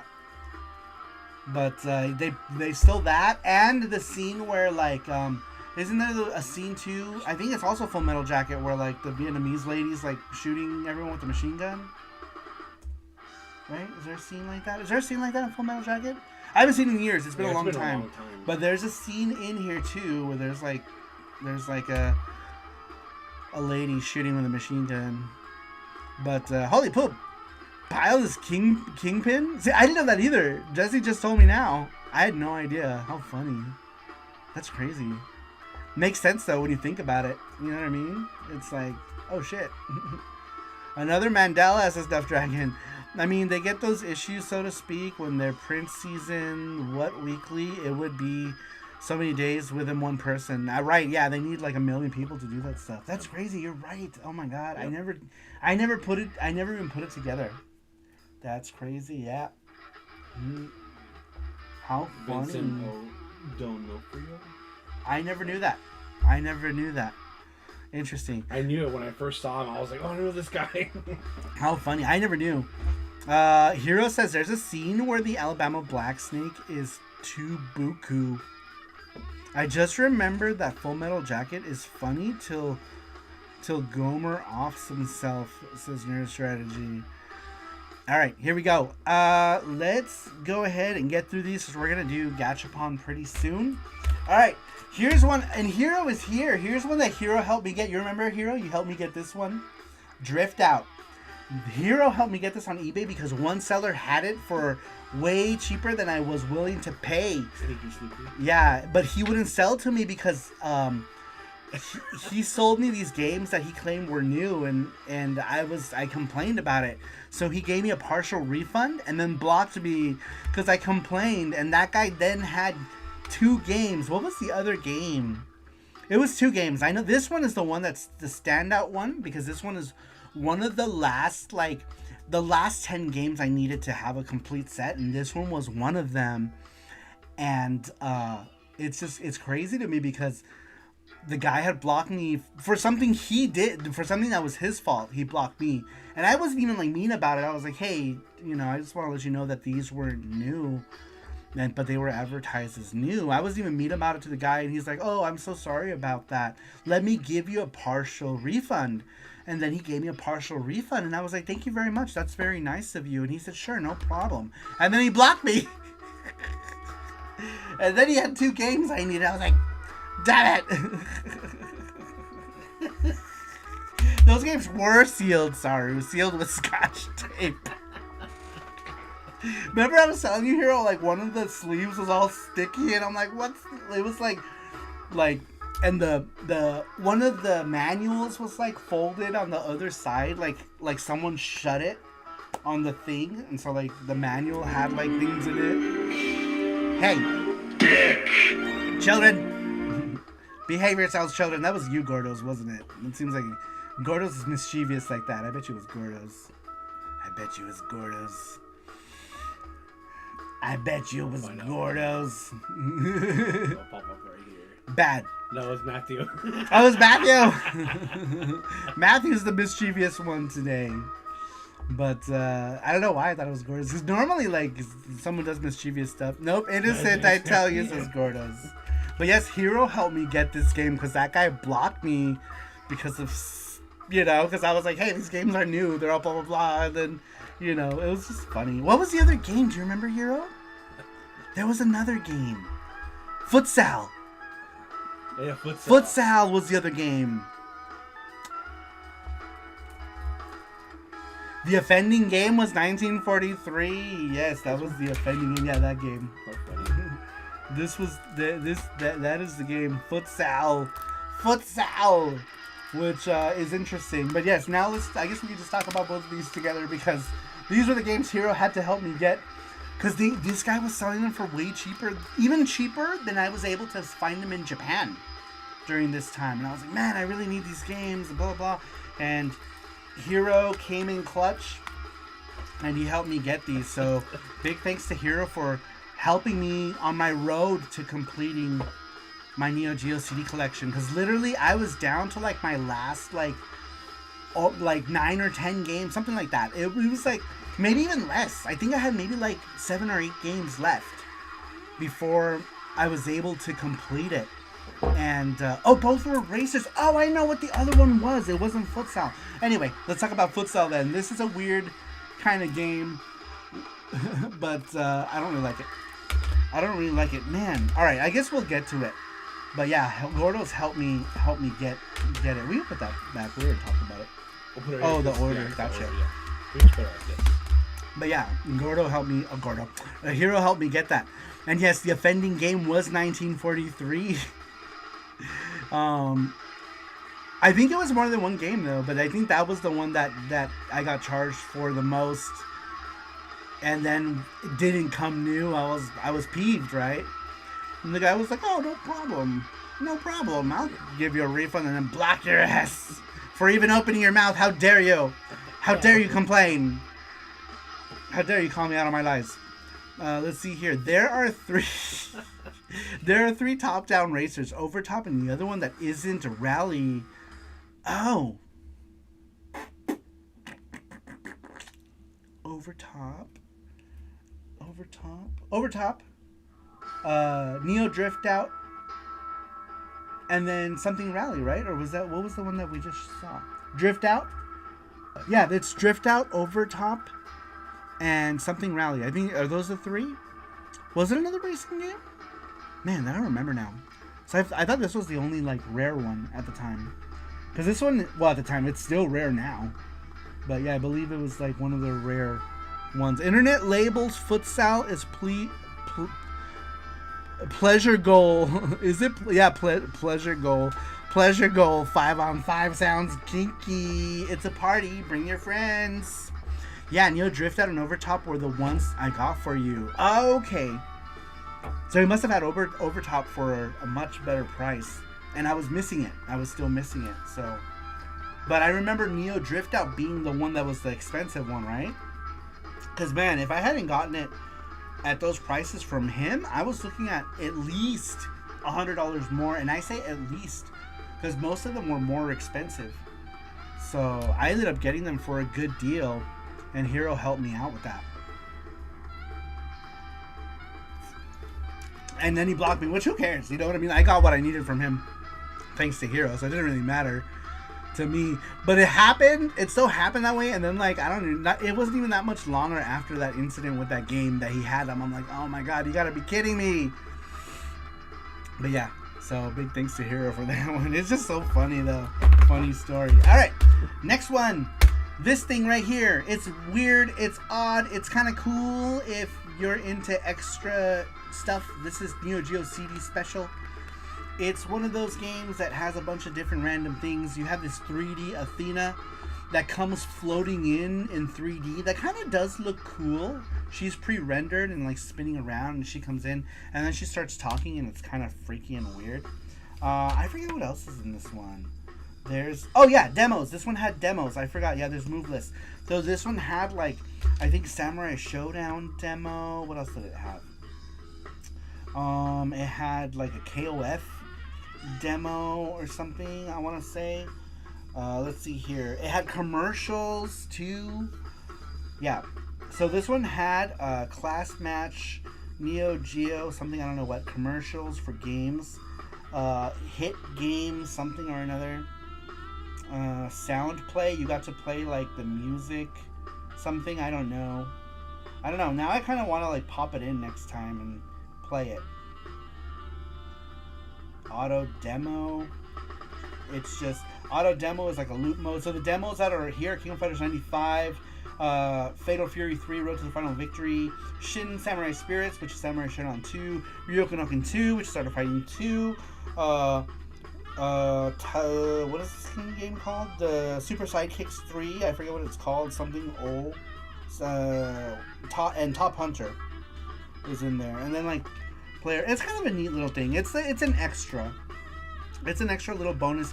I would say if you can find this for cheap, get it. But if it's anything more than, I don't know, $40, maybe don't get it. Probably, but yeah.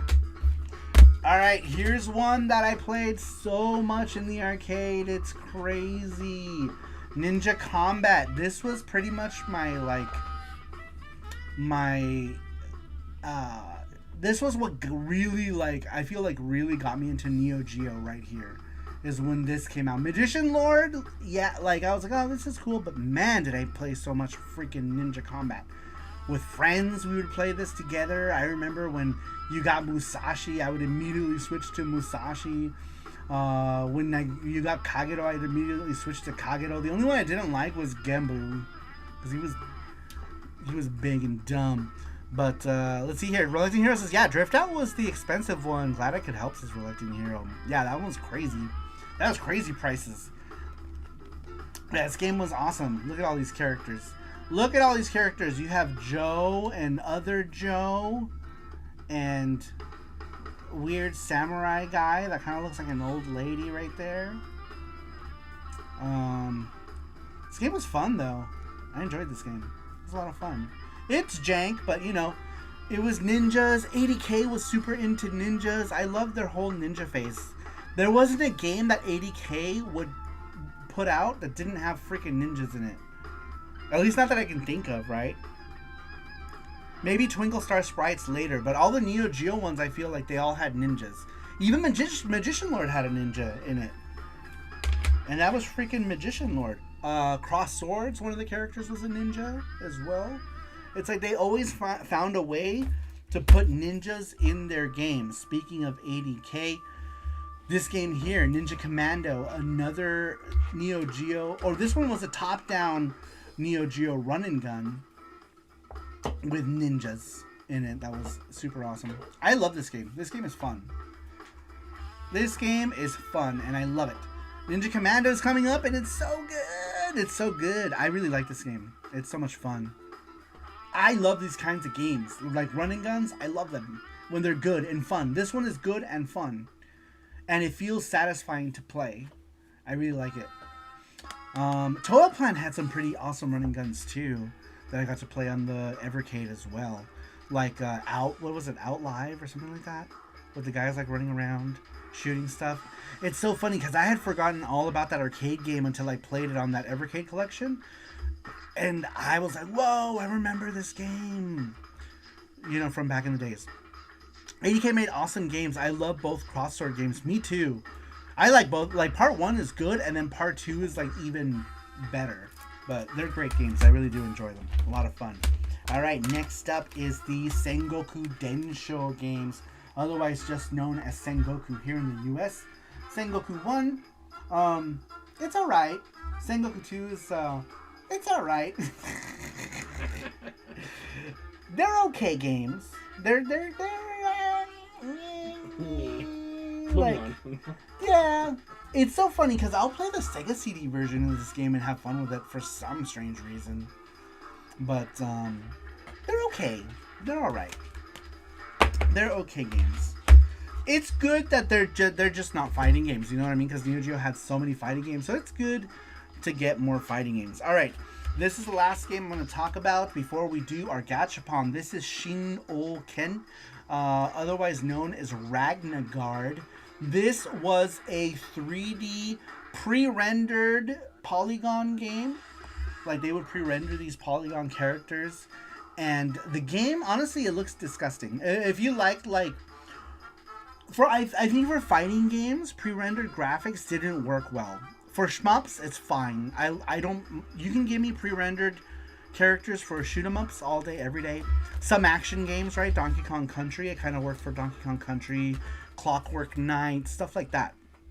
But I don't know. I feel like For fighting games, it was a bad choice, and this game, on top of it just looking bad, plays like ass. So that's all I'll say. Saurus at the time was in their, we're gonna make everything pre-rendered graphics. It worked for Ironclad because they did Ironclad as a 3D rendered, pre-rendered shoot 'em up, and that game is awesome. I absolutely love it. Did not work out so well with this game. All right, now we're gonna go ahead and do the Gachapon, you guys. Every Saturday we do our Gachapon giveaway.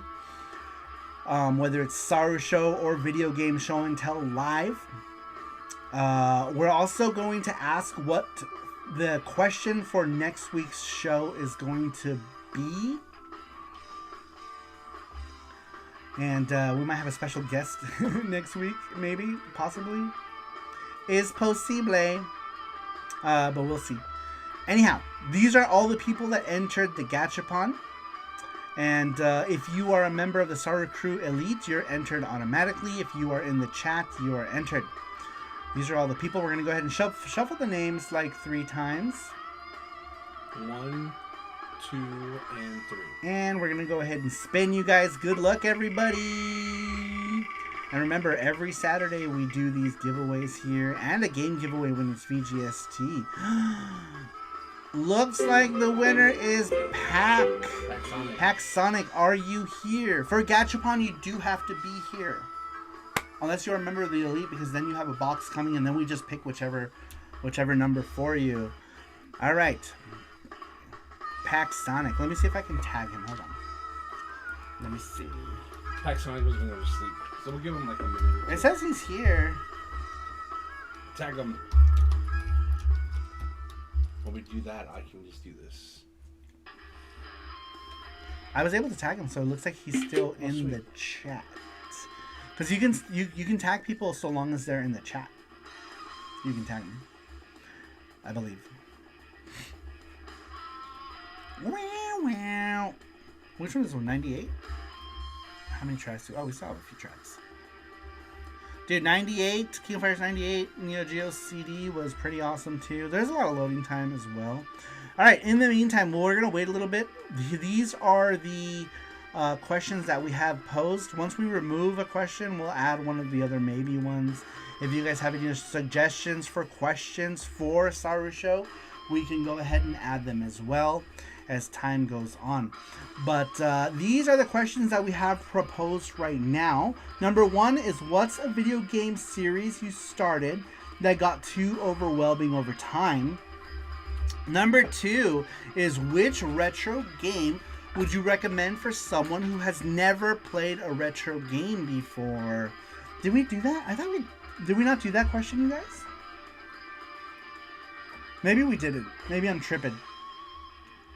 Number 3 is, who do you think was the most disappointing boss battle in a retro video game?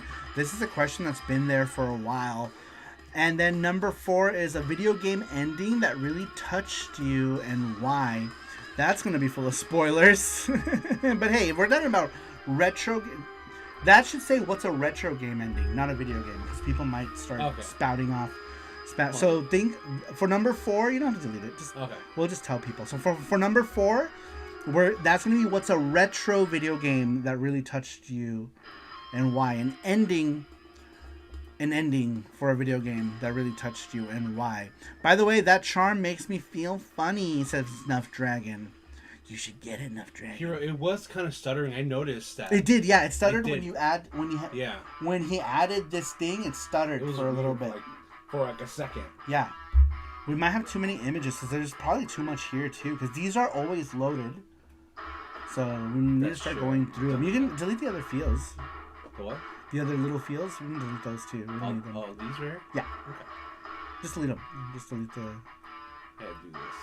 Oh, you can't just hit delete? No. Oh, I didn't know that. It's dumb. There it is. Yeah, because see how we have like all those imagery. Touch me where, Snuff Dragon.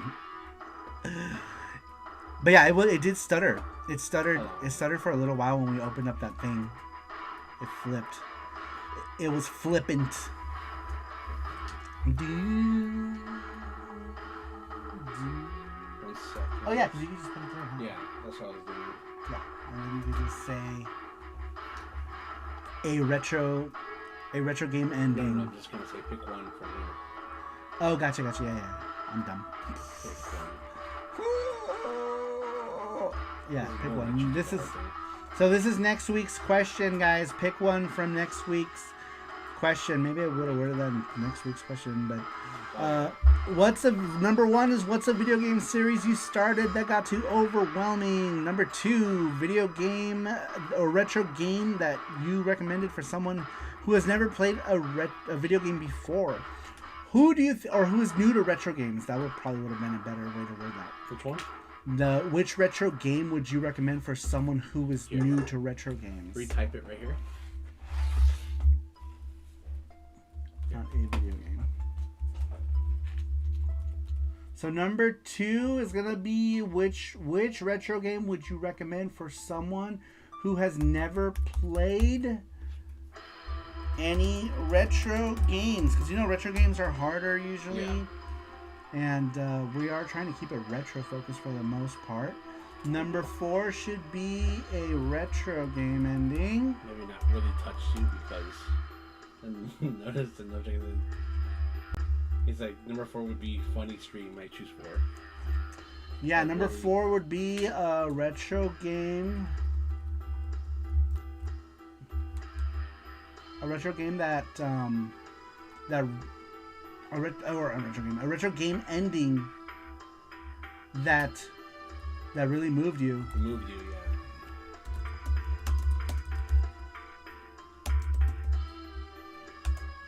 I should have checked these before because now we're doing double the work. We did check them. Let's see here.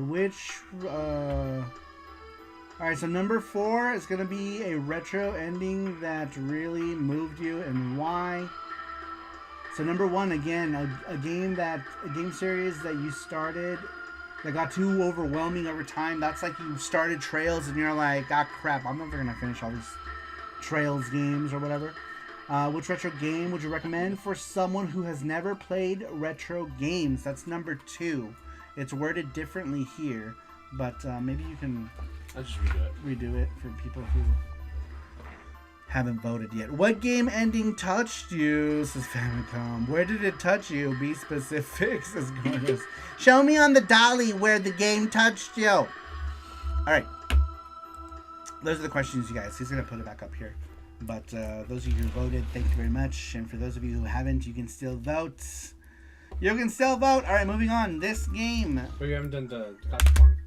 Oh, Gachapon. I forgot. Paxsonic didn't show up. Alright, so I'm pretty sure we gave Paxsonic plenty of time. Yeah. So we're going to go ahead and remove him from the list.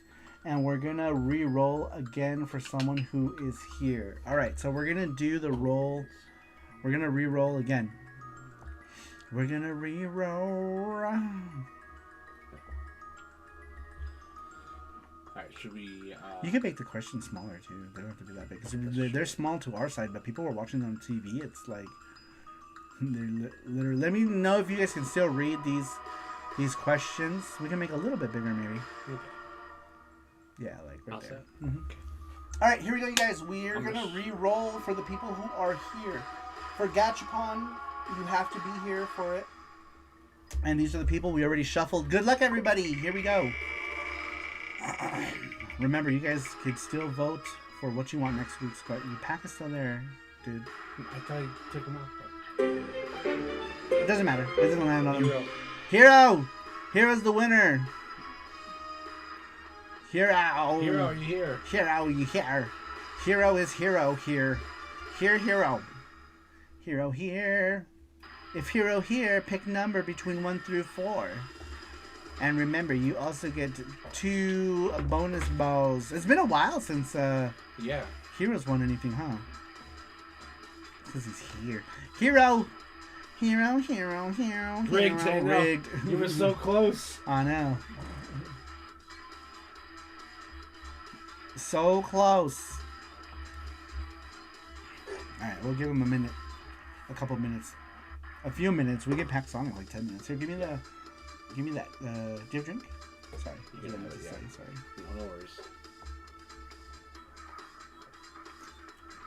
Oh my god, thirsty. I need to start doing some of the games. Oh wait, Yeah, there's too much on screen right now. there you go. Has anyone voted? Yeah. 7 votes. 7 votes. Oh, okay, it tells me right here. Number 2 is winning so far. Number 2 is which retro game would you recommend for someone who hasn't played retro game?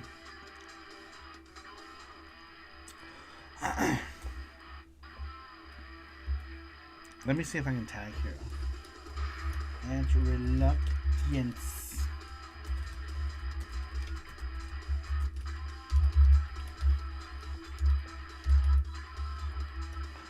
WinRAR. A WinRAR is you. Alright, so we got 7 votes, so we can make it smaller. We're gonna make that smaller now. Okay. Yeah, we should get down a bit. How's that? Yeah, so we can see the stuff. Alright, the questions are still here. If you guys need to clarify what they are. Sweet! Heroes here. Here are the questions. You guys can still vote. Summon him by talking about Gundyum. Gundyummon. Alright, Hero is here. Hero, pick a number between 1 through 4. And you also get bonus balls. For big prize, it still has to land on whatever number that you pick. Sorry, I was 2 minutes behind the stream. Oh, okay. Make sure you guys hit the live button. Hit that live button. Oh, no wonder. I was wondering, because we would be talking about stuff. 2. Alright, 2. Very cool. Alright. Here we go. Ball number 1. Ball number 1 is the ball with something in it that I can't open, and I also can't see because I'm old and I'm dying. Alright, ball number 1 is this PlayStation 1 game keychain for Devil Dice or Sai in Japan. These actually open up and the CD is in them. They're kind of cool. You have your spine cards. They're pretty rad. But they open up. They have like the clear case graphics. I'm surprised how much work goes into these things. They're so... Oh, I have one. Check it out. Here's mine. Of course, I have to keep the one for Saru Get You. Watch. When you open these, tell me this isn't the coolest shit. They open up like that. And then there's a CD, and then there's artwork in them. They're so cool, and the CDs even come out too, I think. Do they? Maybe? Yes, they do. They come out, and there's a CD on the back. Alright, let's move on. Ball number 2! Ball number 2 is... Ball number 2 is... What is this? I don't know what this is. It's right there. You gotta read it. Right here. No, right here. Other way. Oh, it's a Tim Tam. What a weird thing for Japan. Does Japan even have Tim Tams? Why would they have this? But apparently they do. This must be like the foreign... No, it is Tim Tam. I thought it was going to be like a collection of foreign snacks. But apparently... And there you collect all 6. What the hell? That's so random. But how does it taste? It'd be cool if these actually smelled like something. That'd be rad. But yes, this is what it looks like. It's a Tim Tam. I don't... What is that? A marshmallow? It's the white chocolate. Oh, it is. It's... Alright, next ball. That was ball number 2. Nothing. You get nothing. Or that was ball number 2. Ball number 3 again. Alright, ball number 3. What number did he pick? Pick 2. Oh, he picked 2. Alright, ball number 3 was big prize. Wah, wah, wah, wah, wah, wah, wah. Oh, it's upside down. There we go. Dead hamsters. Alright, ball number 4. Ball number 4. Oh my gosh, I almost broke it. Ball number 4 is... I don't know what this is. What is this? It's those dogs. Ball number 4 is... What are these? Are they like... They're like... Things that you don't like. I don't like them. Jesse likes them. They're balloon animals. Balloon animals. They disturb me. And apparently they're all... There's like... I guess there's like a rare... I don't know. I don't know anything about these. Rare gold one. I don't know anything about them, but they're like balloon animals. I think we got them in Shinsekai, and for some reason Shiny things. Jesse was like, oh, shiny things. Shiny thing get. All right, that was ball number, what? 4? 4. Yes, ball number 4. All right, bonus ball number 1. No, spin the wheel. Bonus ball number 1 is spin the wheel. Man, both of these are... I know. You have to open it. Oh, yeah, this one is spin the wheel. Spin the wheel! Alright, so spin the wheel and big prize automatically get taken out of the rotation. Alright, ball number 4 is... Oh, these are the Virtua Fighter pans. I can't see shit. Oh, yeah. These are Kagemaru. Was that his name? The ninja. And Jeffrey. Virtua Fighter Daddy. Virtua Fighter Daddy. We'll give him one more since there's 2. Yeah, we'll do one more ball. Alright, bonus ball number 3. Nothing. It's nothing. I don't know what that is, but cool. So let's look here. Alright, bonus ball number 3. Bonus ball number 3 is a Puyo wrist thing. This is a light that says Ojama because it's the ones that get in the way. Ojama literally means like get in the way, right? So that's what this one is. It's like the get in the way ball. But anyhow, yes, bonus ball. You get to pick from all of the regular prizes. So you get to pick from this Puyo wrist thing. You get to pick from the Virtua Fighter enamel pins. You get to pick the Tim Tam, which is an Australian wafer thing that people eat with coffee. You can pick this CD for Devil Dice for PS1. Or those stupid balloon animals that Jesse likes. Those are cool. They're stupid. I hate them. I don't know why I don't like looking at them. I know. And you're like, why are you getting that? This is stupid. I know. Alright. You'll pick one. Isn't Kirby a balloon animal? He's a balloon. Kerballoon. Damn, we've already been out 2 hours. It takes long to go through these. And we look how many we still have to talk about. Alright, you pick one. You pick one. Pick a ball. Any ball. Any of these. You can pick whichever one you want. And it goes into your box. No Kirby cosmetic entity that fights ogre horrors. You pick one that goes into your box. It might have one of my nose hairs if I do that. Pick one. You pick one now. You pick one now. So I can put these suckers away. Here, you can put these away for now. Yeah. Here. That.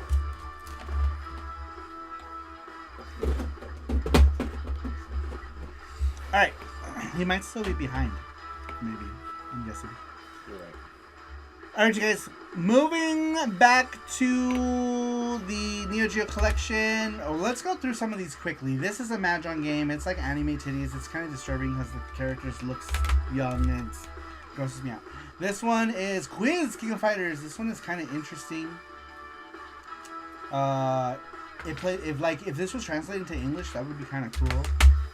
Hero says, I'll go with the ball one, the mini PSX game. The mini PSX game for Devil Dice. Devil Dice, where are you? Is this one? This one. This is, do you know Devil Dice? In the US, this was called Devil Dice. And it was a puzzle game. It's actually a pretty fun puzzle game. Alright, that one goes to Hero. Sorry, the stuttering has caused me to fall a minute due to seconds behind the stream, says Hero. You're good. We got you down for the PS1 thingo. Did this one end already? Oh yeah, it did. Alright, let's see. What's another King of Fighters? Ooh. We got you, Hero, and your thing right here. Hero. Well, yeah. Japan has mini PS1 Hero, Pocket Station memory cards, gotchas. Says Matthew. Gotcha. Oh, I know. I want to get those. I need at least one. I just need one of them. I don't care which one either. But they look cool. I like how those look. I really want one. All right. Congratulations to Hero. Thank you for playing. Remember, you guys, every Saturday we do these shows. We do Gachapon giveaways. We do prize giveaways. It's fun. I should watch on my PC, but in bed with my Steam Deck and iPad. The Steam Deck and iPad is warmer. That's awesome. Oh, so you're watching on the iPad right now? That's cool. Very cool, man. At some point, I'm waiting. I'm like my iPad still works. I have one of the M1 iPads. What are they on now? Like M4, M5? I'm gonna wait. My iPad still works so good. I'm still so far from being like out of space in it, you know. So like, it'll probably be a while before I need to upgrade. But I only use it as like a drawing tablet and the occasional Discord and YouTube device, and that's pretty much it.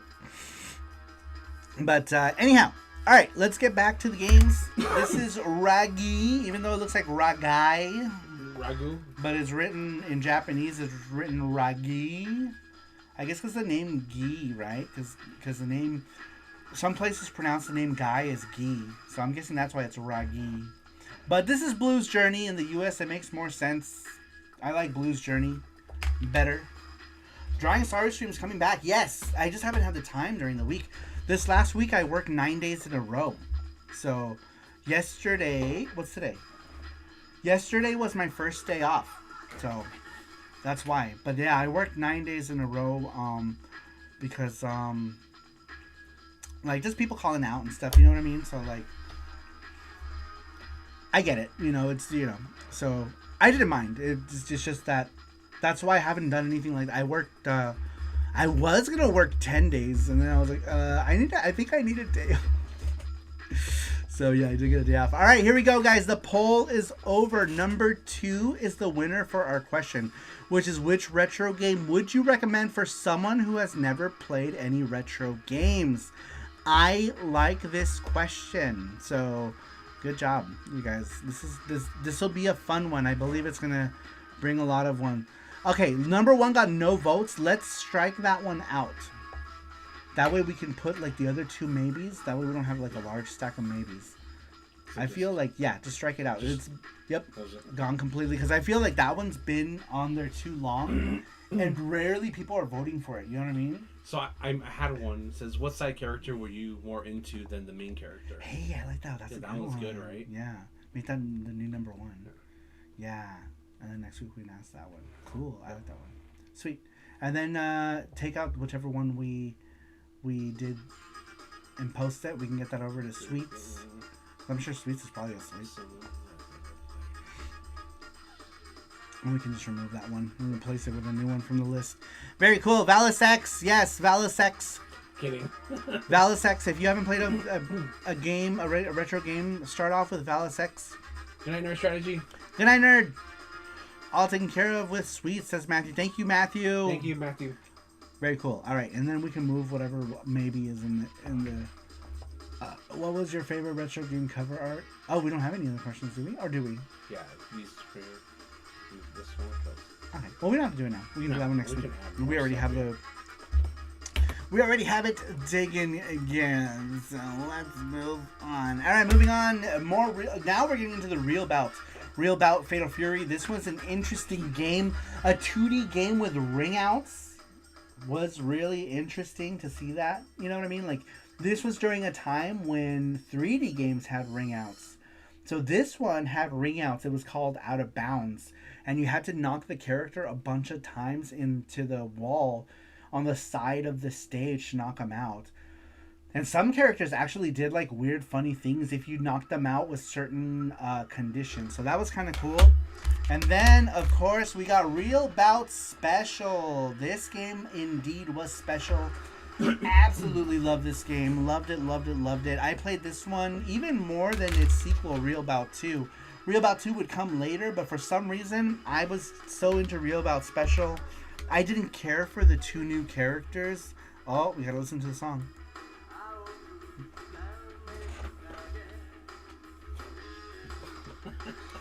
It's so good, this song. But anyway, yeah, Real Bout 2. I didn't really like Real Bout 2 as much. It's still a great game. I really like it. I, for some reason, like this one more. I thought it was more stylistic. The backgrounds were different. Some of them were better. The UI was better too. I thought the game had a better presentation overall. The choice of fonts they used in this one, I thought was better than the choice that they used in this one. Just little aesthetic things. As an artist, I paid attention to a lot of aesthetic stuff, and it got kind of annoying to myself. I'm like, this is the better game, but this one looks better. Which one do I like more? It's like always battling with that. Anyway, Riding Hero. This one, Riding Hero. Reluctant Riding Hero. He's reluctant to ride the motorcycles. This one, I think, was one of those that you can link AES's, and yeah, AES's together, right? Was it this one that you could link multiple consoles together and play on the AES? You can do that. That's so cool. Yeah, you can link them together like other older consoles did that too. I think PlayStations, remember, used to be able to link them together as well, yeah. Yes. For some games. Anyway, here we go. This one, Robo Army. This is a beat 'em up that's awesome. I really like it. This cover is kind of dumb, but this game is awesome. I really like it. Shinkido, I feel like he was calling it in with this one. He was like, yeah, whatever. Here's a guy. Here's a robot. Sure. Some dude. I felt like he was like, They probably had him working so much at this point, because he was doing like the cover art for everything. So, but he was probably like, this is what you get. It's not a bad art, but I do feel like, I don't know. I feel like he put way more effort into the other arts. You know, because you look at this and you're like, what the fuck is this even about? Like, you saw like a big, this dude's head. It didn't make any sense until you really got to the end. But I don't imagine that this cover alone would have sold a lot of games. Man, this game is awesome. It's an awesome game. I absolutely love this as a beat 'em up. Alright, here we go. Next, we're getting into all of the Samurai Showdowns. The Neo Geo CD had a bunch of Samurai Showdowns. 1, 2, 3, and 4. They were all called different things in Japan. The original one was the Samurai Showdown. This one was called, or Samurai Spirits.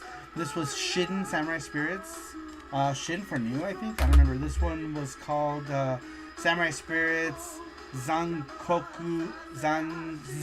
Muso Ken, which is the War of Zankuro, something like that. Samurai Spirits 10, yeah, I don't know, whatever.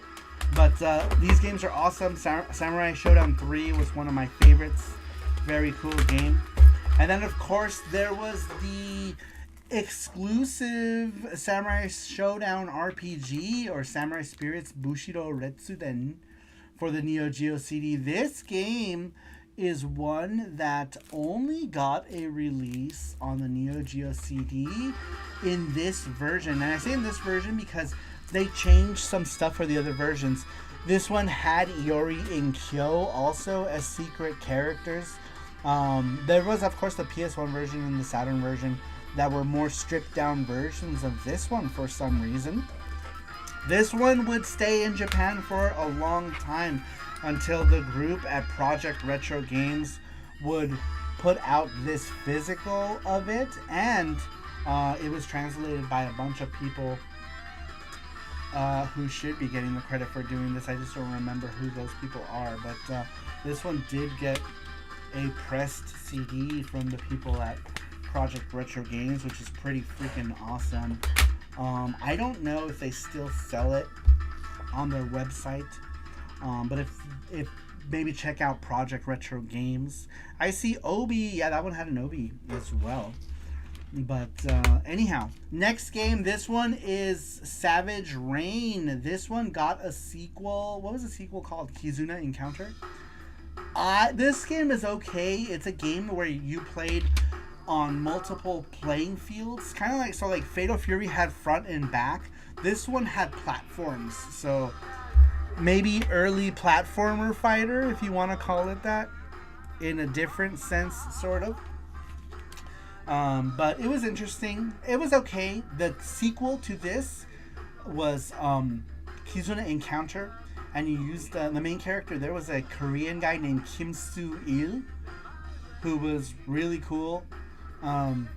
I wish that had gotten a Neo Geo CD port, but it never did, unfortunately. It had this cool, like, sword girl named Rosa in that one. She was hella cool, too. This one is it's still good, but whatever. Shogi, Master of Shogi, who cares? Shogi, nobody cares. Puzzle Bobble, you can play this a million other places, but this is the original Puzzle Bobble for Neo Geo MBS. The first time Puzzle Bobble came out, it came out for the MBS. It was a huge hit. Taito released this as a game that guys, I guess, like, it was kind of like their target was females. And I think it worked. I think females ended up playing this game in Japan a lot. When it came out over states, it became a puzzle phenomenon. Everyone liked playing this game. But I think the idea was that this game was a puzzle game that the girlfriends can go and play while the guys were like head deep in Samurai Showdown or King of Fighters. Their girlfriends could go play Puzzle Bobble. And that was the idea with that. But girls are like, oh my god, so cute. Right? I mean, look at, they are cute. That was me totally. I was like, oh my god. But you know, I love Bubble Bobble everything, so I really loved it. Alright, here's another 80K game that's kind of crazy and weird and different. This one is Tsukai Gangan Koshin Kyoku.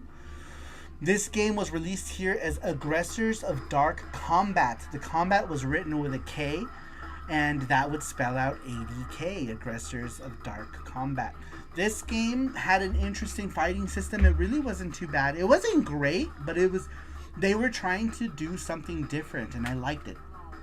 And of course, keeping with Neo Geo tradition, they have a freaking ninja in it. Not just any ninja, it's Fuma from the World Heroes series of games. Matthew says, have you streamed that game before? I did. I streamed, I think, the PS4 version.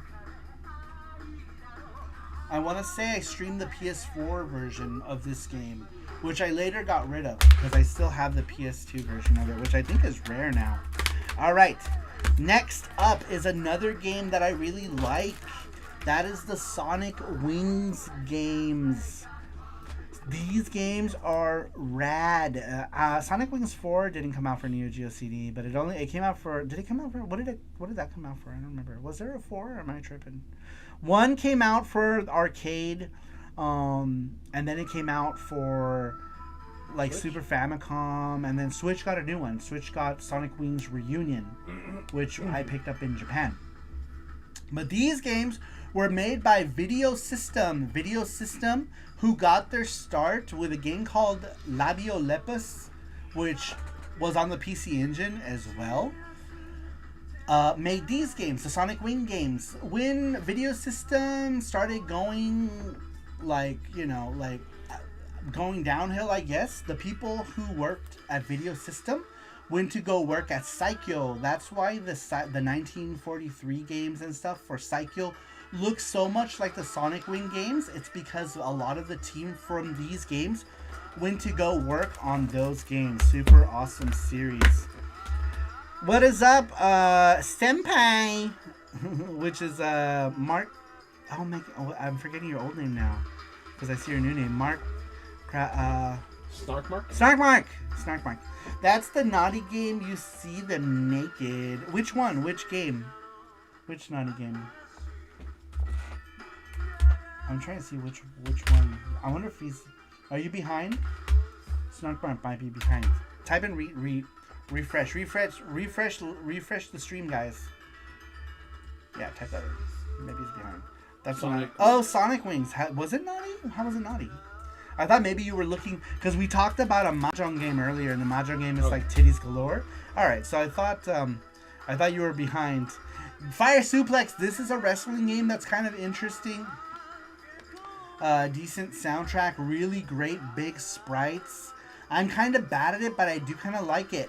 This was SNK's answer to Saturday Night Slam Masters from Capcom. There was very much a rivalry between Capcom and SNK, and every time Capcom did something, SNK wanted to do it too. You know, and Capcom was like, okay, you can copy my homework, but don't make it too obvious. And then they would make a game that was almost the same kind of thing. Doesn't Gumbird have naughty scenes in it?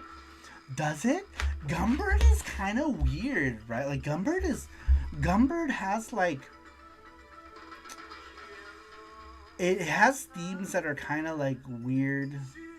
Like, there's the one character that's like married to like a very young girl, and then there's like the first game has the openly gay old man, and then the second game has like another gay guy who's like a predator. It's kind of weird. At different times, I guess. Different times. Anyhow, but yeah, it's kind of weird. You know what's cool about Gunbird? Gunbird, the one you play as a dolphin. The one you play as a dolphin is Sonic Wings. That's the Sonic Wings series. Gunbird, when the video system people who made Sonic Wings would leave to make Gunbird as Saikyo. They're different game series. So interesting thing, Gunbird 2 for the Dreamcast had Morgan in it. Do you guys remember who's played Gunbird 2 with Morgan? You could only play with Morgan on the Dreamcast version. The reason why is because Capcom had like a partnership with Saikyo at the time, where Capcom was publishing Saikyo stuff, and then Saikyo made Cannon Spike for Capcom. They were like this at that time, right? So like they were doing stuff together, and it was awesome. I really liked it. What's the next podcast with Johnny Graphics at Super Dimensional? Welcome in, Super Dimensional. The next podcast is gonna be one that's gonna be live. It's gonna be an interesting one. It's gonna happen live. Keep an eye out on Johnny Graphics' channel.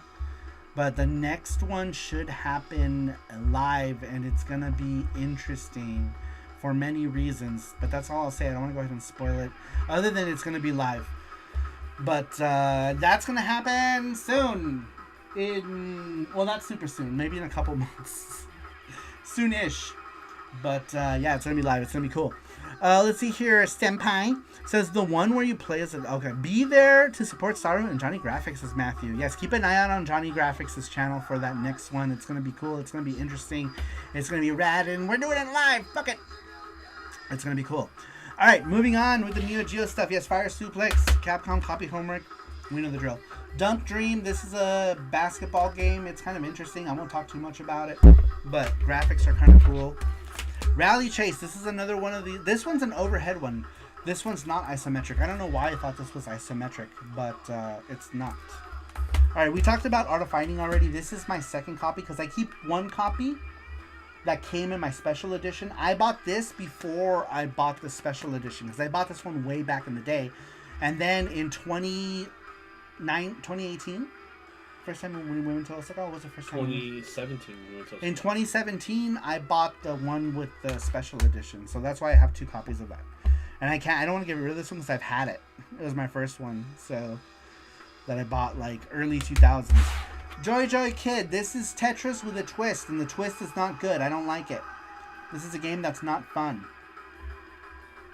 But to be honest, I also don't really enjoy Tetris, so maybe that's the problem. But I felt like this just made Tetris worse. Alright, this track is weird.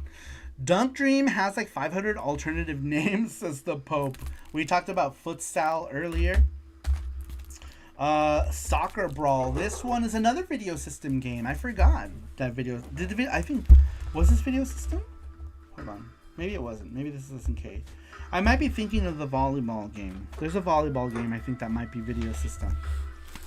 This one is SNK. Never mind. But anyway, yeah. Soccer Brawl, futuristic. It's the same idea as 2020 baseball, but with soccer. Racing derby game. I don't care. Super Spy. This one is kind of an interesting game. This game is like Cross Swords kind of. You have like, you know, that character in front of you, and this, or you have hands in this one. You don't have a character, but you're like kind of like first person-y sort of. You're like going left and right like you do in Cross Swords, and you have weapons, grenades, and knives and whatever. But it's kind of interesting. Here's another one where Shinkido was just like, whatever. I'm just gonna draw whatever comes to my mind. Here's a dude in knee pads. Because we never even see what the guy looks like, to be honest.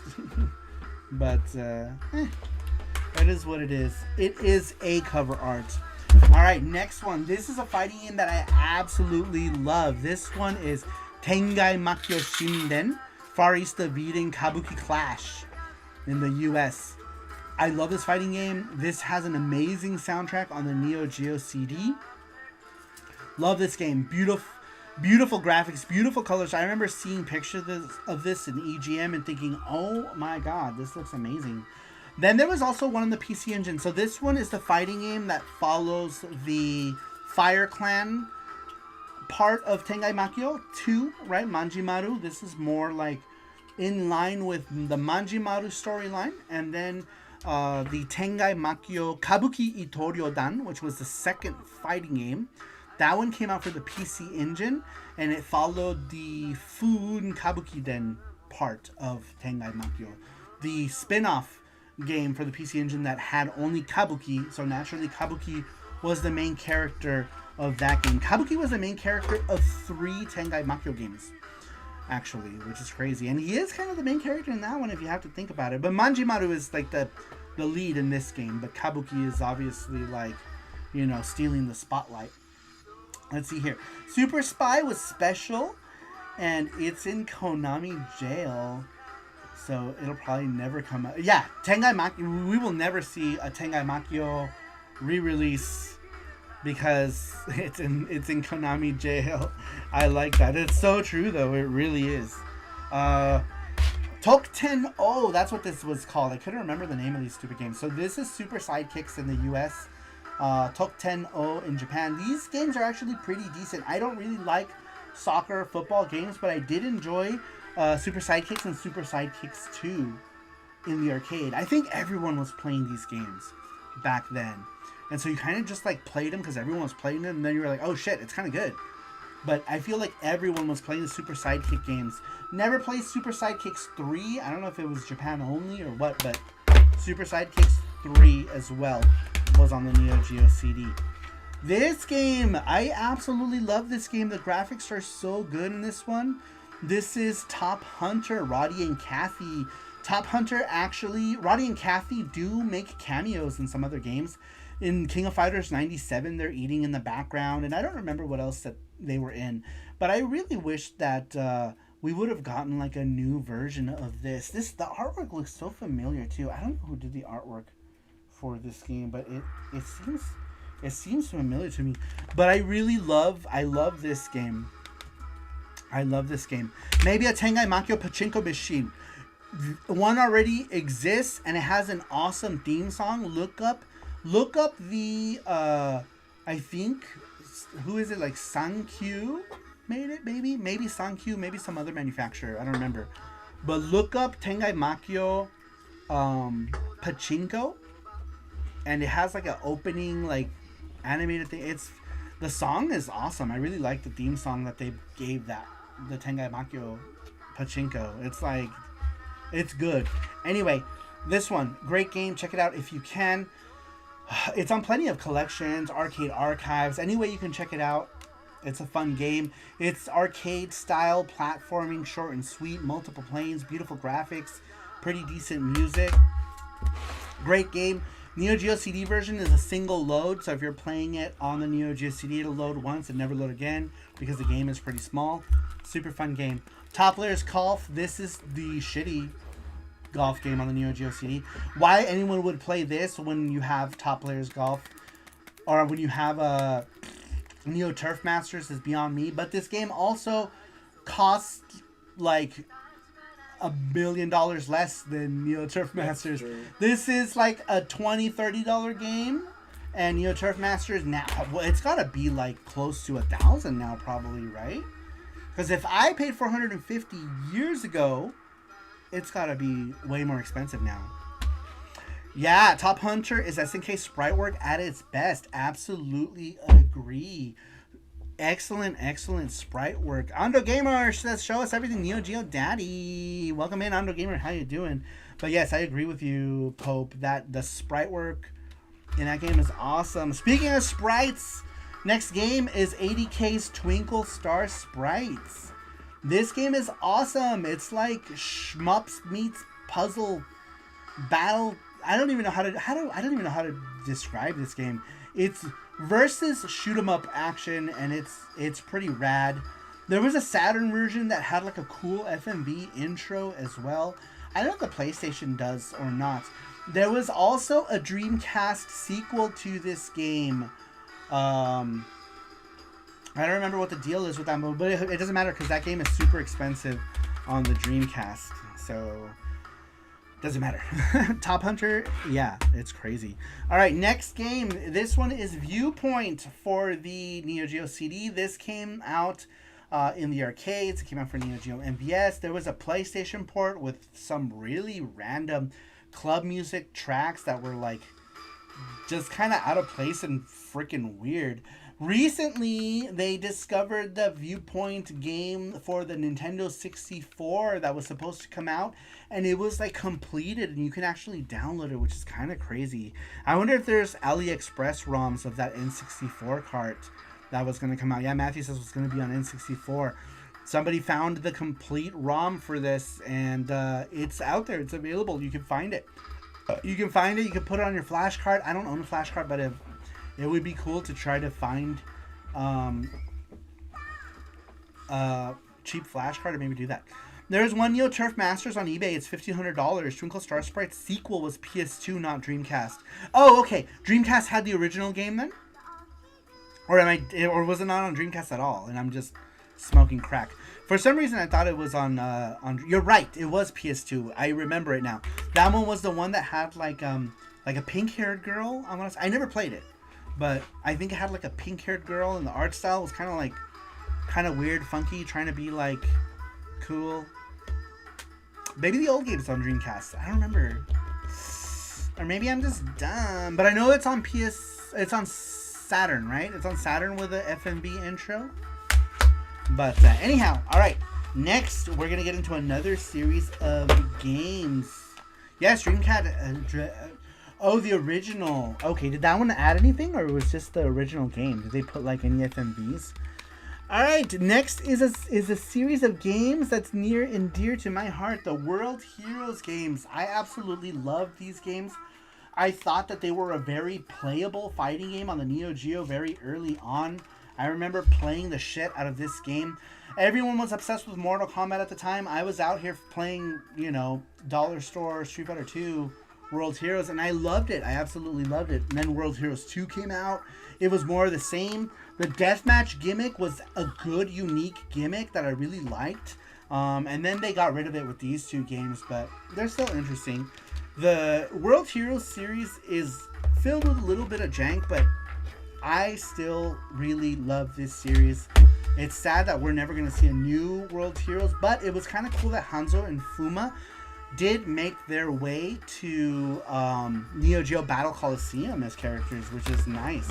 Along with Kisara from Aggressors of Dark Combat. Alright, more 80K. Man, there was a lot. Those were all 80K. So much more 80K stuff.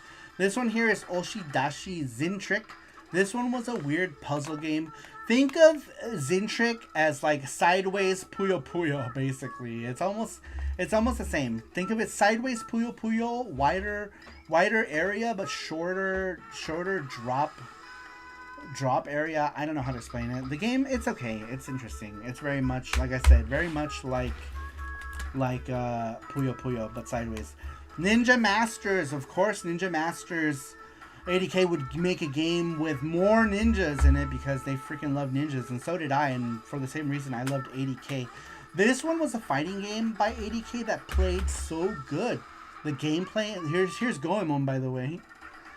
Goemon rendition. The fighting system in this was so good. You can fight with your hands or with a weapon, and when you were using your hands, it was still like, it wasn't like Samurai Showdown where you're kind of like, it felt like you were crippled without your weapon. In this game, you can fight with your hands, and it was fine. A lot of fun, really like it. Here's the other game that Reluctant Hero helped me get from that seller that blocked me on eBay. Overtop. This is the other isometric game that came out. So it was this one and Drift Out were the isometric racing games that came out. And I think there was another one on the Neo Geo, but not on the Neo Geo CD. It was on the Neo Geo MVS, I think. I don't know what that game is. But yeah, this game is super expensive now as well. Here's the video system game I was thinking about. Video Systems Power Spike. This game sucks. I wanted to like it, but it feels like an NES game, like no lie. I even feel like there's a volleyball NES game that feels like this game, but it's not great. I feel like this could have been like a Master System game or a Sega Genesis game and played just as good, but it's not great. All right, the last game in the list of Neo Geo CD games is Polestar. Polestar, this is the first game. Do you guys know the whole game that's like bonus? Blazing Star. I can have more drink. Blazing Star for the Neo Geo CD. This game uses pre-rendered 3D graphics. Has a cool like anime intro. You get to use this character here. It's basically another R-Type kind of clone, but this one is so hard. And then they made Blazing Star, and Blazing Star was super easy. Like, they went from, like, someone must have told them this game's too hard, it needs to be easier. And then Blazing Star was like, all right, here you go. And the game is super easy. Because Blazing Star is crazy easy compared to this one. This one is hard. But yeah, that is Blazing Star. And let me take a drink before I die. Is the same viewpoint for Genesis? So the Pope says it is, Gordo. Oh yeah, there was a Genesis port of that. I completely forgot about that. How is the Genesis one? I don't remember. Let's see. World Heroes has references out the ass. Jan is in SNK Heroines, the jank tag fighter that people only play for Girl Terry. I know. I don't like the gameplay in that. I feel like the gameplay in that is so ass. Unfortunately, I wanted to like it, and then I started playing it, and I was like, oh man, this plays like booty ass. Alright, well, that is pretty much the entirety of my Neo Geo CD collection. I do have there's a bunch of, that one is not a game. Alright. Really quick, we're going to get into some aftermarket games. Last Hope for the Neo Geo CD. This one is a shoot 'em up on the Neo Geo CD. I have another copy of Samurai Showdown sealed that I'm hoping to flip. Treasures of the Caribbean. This is a weird game that was released by Josh Prod at the time. This one I haven't opened. This is like a Hypernoid, like a Arkanoid type of thing. I haven't opened it yet. At some point I might. I don't know. Bang Bang Busters. This is getting a sequel. This one was released on a bunch of stuff. This one has absolutely terrible artwork for the Neo Geo CD. I think they reprinted this one with better artwork. But this one was the first one. Oh my god. Help us. That's mean. But I don't like this artwork. I don't know. I'm not sure if it was intentional or not. I don't like it though. Androdunos, another one with like, what is this artwork? What is this art? I think just because they were early games, who knows? And then of course, Xenocrisis. This is one of those that came out for everything ever, but of course I was gonna get the Neo Geo CD version. And I think am I missing any third-party Neo Geo CD games? I'm not sure. That got releases. I might be. I'm not sure, but anyhow, that is it, right? And then of course I have the consoles, but you guys know what those look like. I don't need to show you guys the consoles. Xenocrisis is amazeballs and has been ported to everything.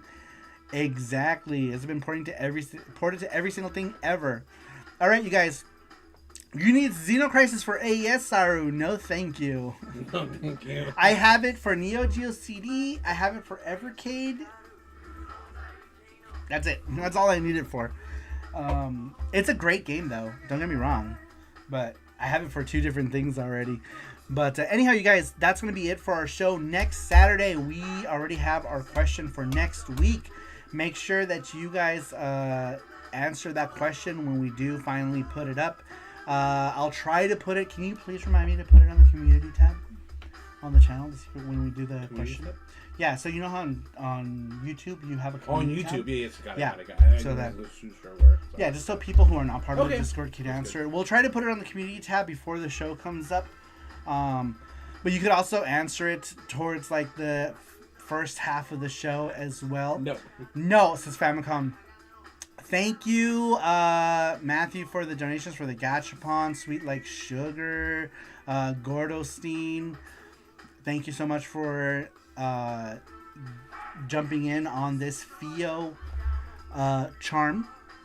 I really appreciate it. We're going to go ahead and end it here, guys. Thanks, everyone, for joining us for this special VGS&T talking about my Neo Geo CD collection. Somehow, I was able to make it in 3 hours to talk about all of them, but I did skip a bunch of stuff because I can't talk about like the sports stuff and all the other stuff because I don't really like them. I pretty much just talked about the games and the series that I wanted to talk about with some backstories to some of them. But hopefully you guys enjoyed that Saru show. Hopefully it was exciting for you, full of energy. I was trying to not have any like pauses this time and just jump from one thing to another.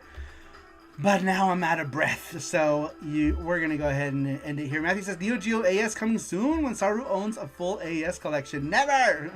I do have MBS games right here. I don't have a lot, though. I really only have, like, maybe 20-ish MBS games. I don't have a whole lot. And, yeah, maybe someday I can talk about those guys.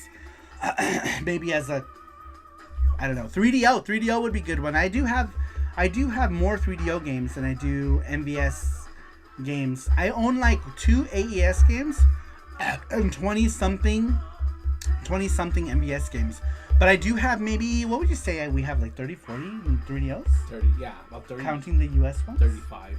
Yeah, like 35-ish, maybe under 40, but I think it's enough to do a show about them. So one of these days we can do it. Saru, you know anyone still selling the kits for Open MVS? Ooh, I don't know. I bought my Open MVS like 5 years ago. I think now people are just like the project is like open, right? Like people can buy it, but I don't know where or people can download the files to make it. I'm not sure, but yeah, people are selling, like you can get the files to print the cases, and there's links to the parts and stuff, but I'm not sure. If anyone, I would say probably AliExpress might have the shells for them. But I know they sell all those other ones. I before I had the Open MVS, I had one of those cheap China, and I still have it. It's right here. I had bought one of these guys, and they're kind of problematic. Like they wired like some of these things like wrong. The power supply is like really weird and janky. I don't know what I'm gonna do. I want to take the MV1C board out of this and maybe put it in something else. I'm not sure. I kind of thought I was trying to have like if I had an extra Neo Geo CD, but now they're kind of expensive. Maybe I can buy a broken one. I was thinking about converting a Neo Geo CD to another consoleized MVS with that MV1C board. But who knows? PS2, maybe. I don't have that much PS2 to be honest. I thinned down my PS2 collection. But anyway, guys, we pretty much hit the 3-hour mark. I really appreciate everyone for stopping in here tonight. We're gonna go ahead and end this show because we're gonna get a bite to eat. But thanks everyone for being here. I really appreciate it, and we will see you all next time. Bye bye.